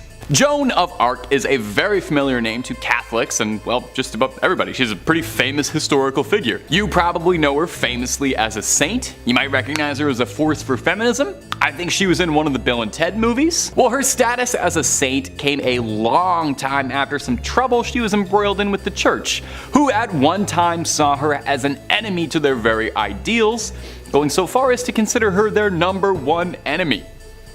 In 1429, the young Joan of Arc believed that God had spoken out to her and helped instigate an uprising to get the English out of France. Very cool for the French people who wanted them gone, but some high-ranking influential members of the clergy who had ties to the English weren't terribly fond of this wild woman who was going around dressing like a man and claiming that God spoke to her and was kicking all of their friends out of the country. Somebody do something about this wild woman. When King Charles VII enjoyed Joan's help during the many battles against the English, when Joan was captured by English forces, she learned the true extent of his loyalty when he handed her over to the Catholic Church to stand trial for heresy. After all, she was claiming she talked to God, and only the Pope is supposed to do that. And worst of all, Joan of Arc was wearing pants. She was wearing pants while doing it like a man. So Joan was put on trial for heresy and denied counsel, which is against her rights. Saul Goodman would have been furious. Regardless, Joan kept her cool, rather famously, and is famed for her level head. Joan was found guilty of being a rebellious spirit who wore men's clothes, and for these indignations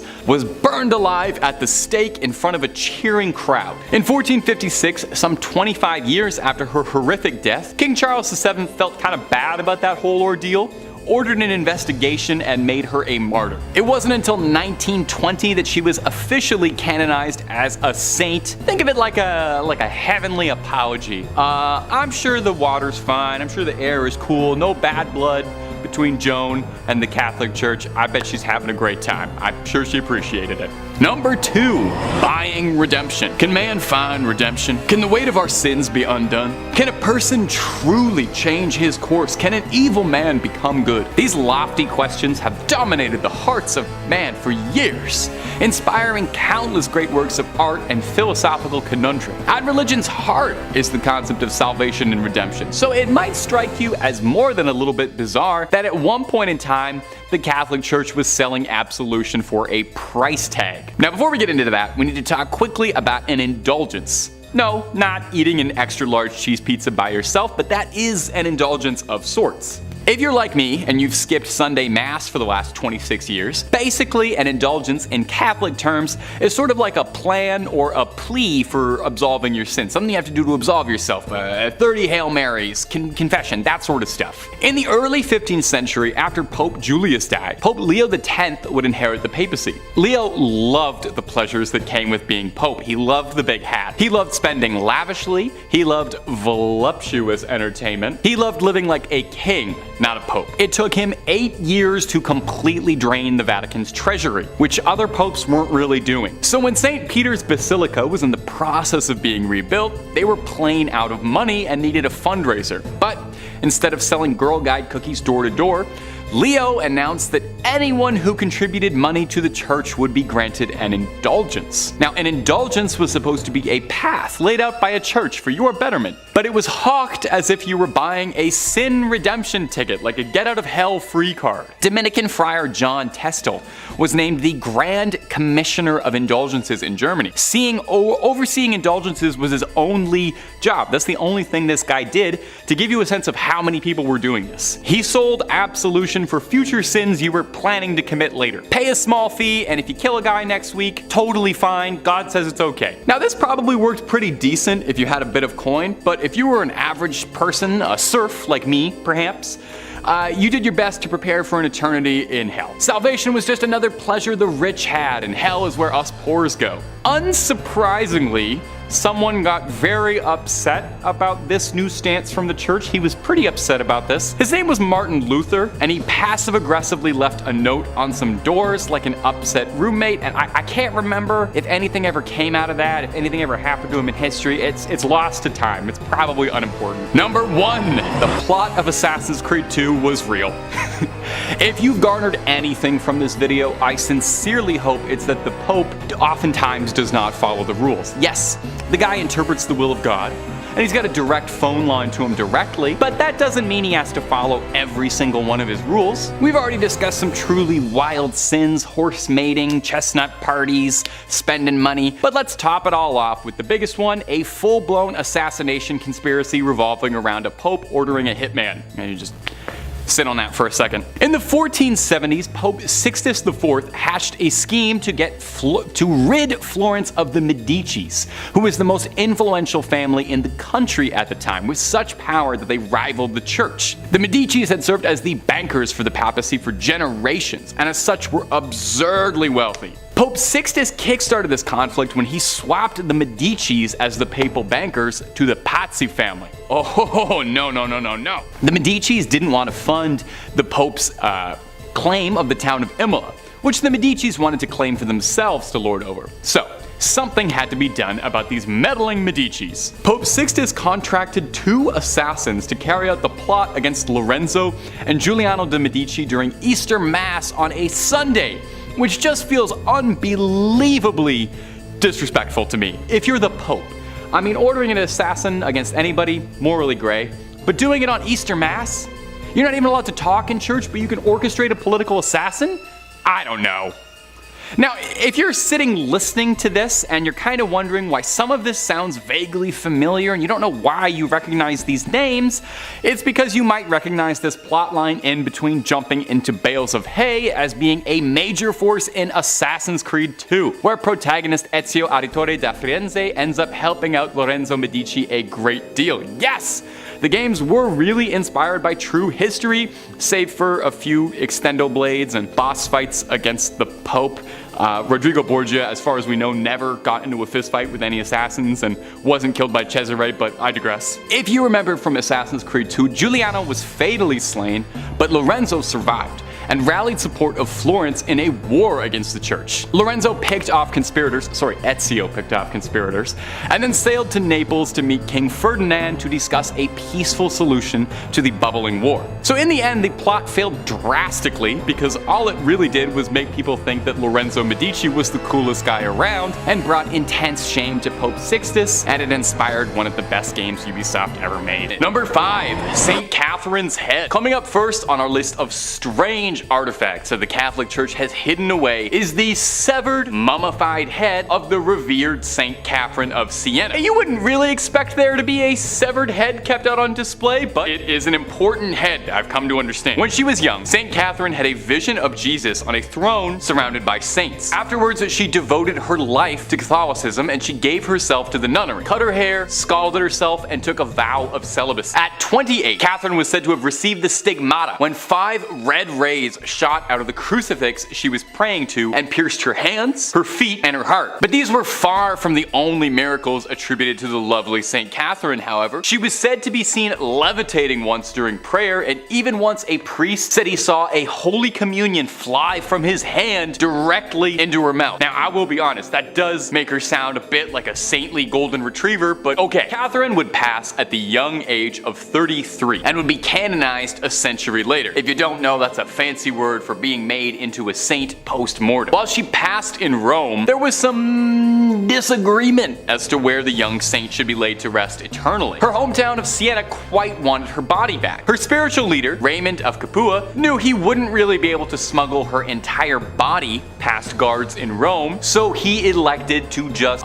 take her head in a bag, which normally would be terrifying behavior, but it's good here. The story goes that when the guards intercepted Raymond, he prayed to Catherine, and when they looked inside his sack, they found naught but a collection of rose petals and not a severed head. Her final miracle. Now, the head was placed in a reliquary. That's a difficult word to say, especially on a teleprompter. The head was placed in a reliquary where it still remains today, and you can go and pray to it, and I promise it's not gonna blink or anything at you, even though it looks like it just might. And if you're looking for way more stories of creepy relics locked away, haunted object, cursed things, cryptids, conspiracies, aliens, the whole scary 9 yards, Top 5 Scary has all of that and then some. So hit that little bell, hit subscribe, and make sure you do not miss a single thing. Do it after this video, okay? We got way more creepy things locked away coming up for you right now. Number 4, the Grand Grimoire. Our next entry has been formally referred to as the Gospel of Satan, and is said to be a cursed book whose knowledge had to be sealed away to protect humanity. So this might be the most deadly book ever published after Hop on Pop. The Grand Grimoire, who is said to have been penned by a priest in the 16th century, who was possessed by a litany of demons who compelled the man to put their knowledge to paper. Acting as a scribe for these demons, the man wrote everything they knew about dark incantations, spells, instructions on how to cast rituals, ways to bind a demon to you to make it your little minion and do your bidding. Wait, a demon gave instructions on how it wants to be bound to a human? To serve humans? Freaky little demon. That's not all too. There is a step-by-step recipe for a little necromancy if you're down to dabble in some dark arts and make some bones dance to your rhythm. The book really covers all the fun stuff you have been told not to do. It's not just brimstone and hellfire neither. There's rituals to help manipulate luck, how to conduct a seance, and I actually think this is adorable. There's even ways to make people love you in there. But dating tip from old Tay,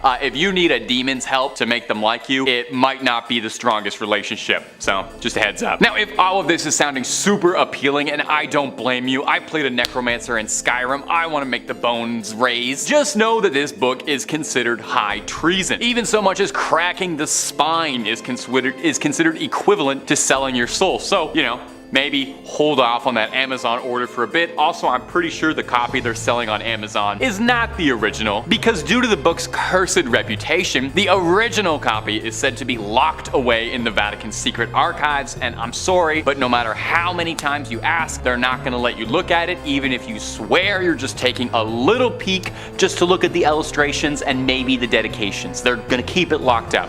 I know. Number 3, Hyacinth of Caesarea. Our next entry is the bones of Hyacinth of Caesarea, another Catholic mummy. I'm starting to think there's more Catholic mummies than there were Egyptian ones.